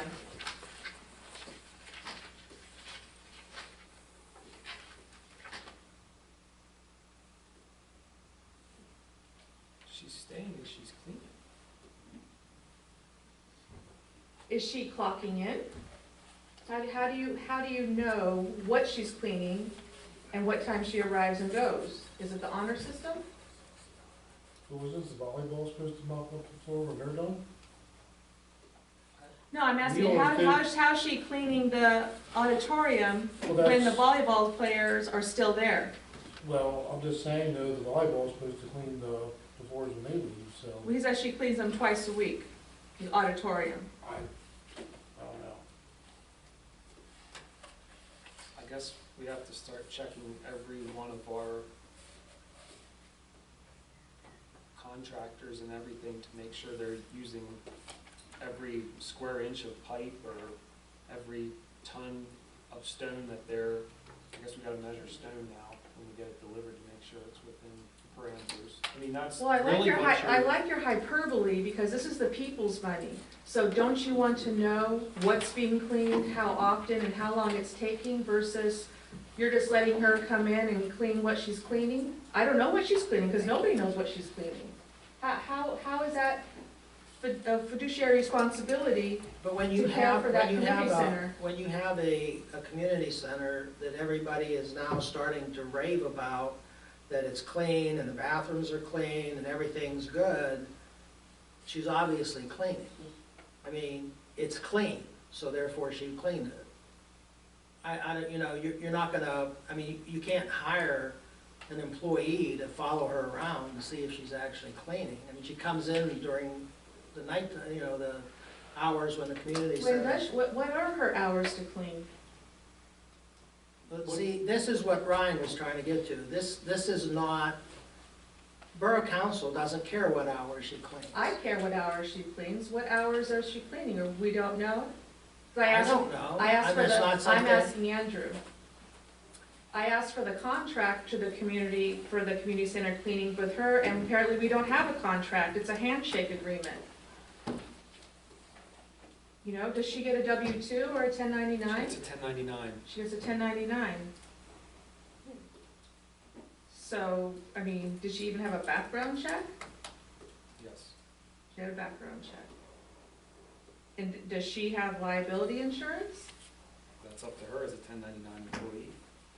So we are, again, just like a lot of other things across our borough, taking the risk and the liability onto us that she doesn't have to carry liability insurance. No bonding. So we'll get a commercial company and they'll charge 3 times the amount. That seems to be the direction that a lot of things go, because we want to get rid of our one auditor and pay 3 times the price. I don't understand that. We're not here to spend our people's money that way. We need to be smart about this, and I've given an idea to be smart about it, I thought, but That's exactly what Andy did. He went out, I'm sorry, that's exactly what Mr. Schaefer did. He went out and found somebody to clean it that was not an arm and a leg. I mean, But where's our protection? but he is correct. If we go and we find a commercial cleaning company that's gonna come in and steam clean this and do that and the other, it's gonna cost us more. It's But not where's gonna our cost borough? less. Where's the protection of the borough? With her in there? What protection are we talking about? I don't know, Insurance. she's vacuuming off the steps and trips on the cord, breaks her leg, I don't know what can happen. Think of Under it, things like that can 1099, what are our happen. She's at her own risk. She's at her own risk. At her own, so anybody that walks in our community center is at their own risk when they fall and injure themselves? Well, let's ask the solicitor if that they're- question. If they're an invitee or a attendee under a lease agreement, they're under our liability coverage. Typically, you would not have insurance covering a contractor that's in there as a 1099 employee. Now, it wouldn't hurt to have an independent contractor agreement because Yeah, there's nothing. if she's injured, she may try to argue that she falls under disability and workman's comp. There have been some arguments made to that extent, but Well, we would have to be her only client. not We're necessarily. not. Not if she's hurt on that. She came from Spring Grove, she has other places that she cleans too. That's what I'm saying. We're the only place that she I cleans. mean, I've never heard of a No. cleaner being bonded for anything, for the record, but. He says she cleans more. She cleans for her husband. Right, so if, I'd suggest that somebody make a motion, or we can just move on to the next section of new business. We're gonna talk this to circles, we're gonna talk this to death, and we're going nowhere incredibly quickly. I agree.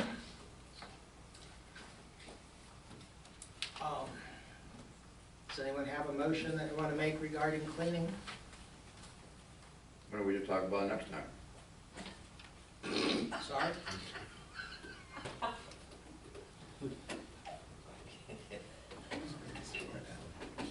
I know. I appreciate it. Levity is good. Okay, consider approval of a resolution appointing and reaffirming Property Maintenance Board of Appeals appointments. This would be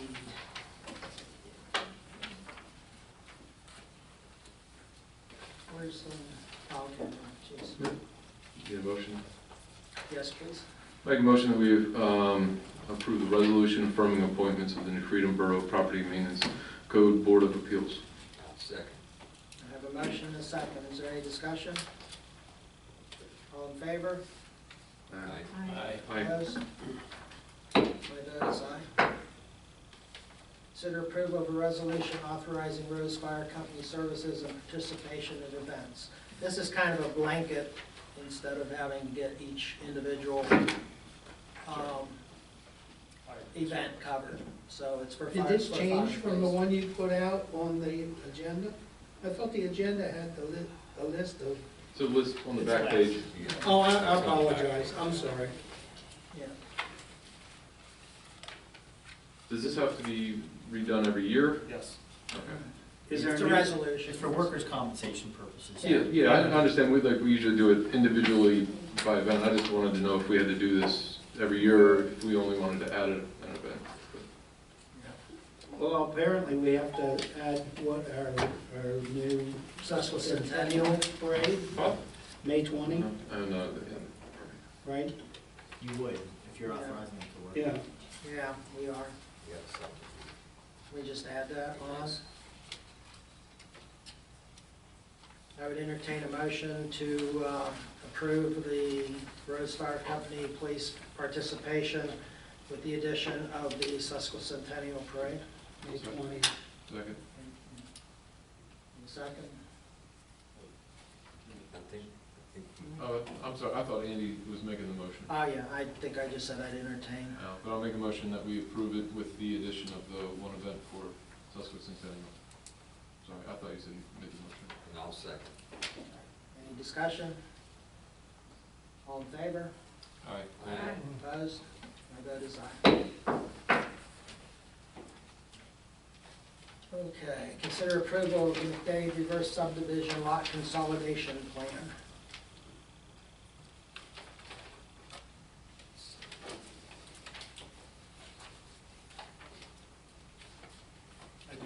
size plans behind me, if anybody would like to see them. It's basically just the one page. It's been to York County Planning Commission, it's been through the Borough's Planning Commission for review, and they both, Borough's Planning Commission recommended approval. I would entertain a motion to approve. I'll make that motion. Second. A motion and a second, is there any discussion? We did change that to the correct street, right, after the last. I think it said East Franklin, and we changed it to West Franklin, that's all corrected? He says West Franklin on here. Says West Franklin. Okay. At least on this paper. I think you're thinking of the alley adoption. Yeah. Was it the alley? Yeah. that I'm was- sorry. No, it's okay. No, it's okay. I knew there was one that was in East, Yeah, that was the and alley it should have adoption. been West, okay. All in favor? Aye. Opposed? My vote is aye. Okay, we already did the memo of understanding. And consider approval of payment application number 2 for Liberty Restoration, the amount of $60,397.20 for the office roof replacement project. Is this the last one? Still. Got it. I would entertain a motion.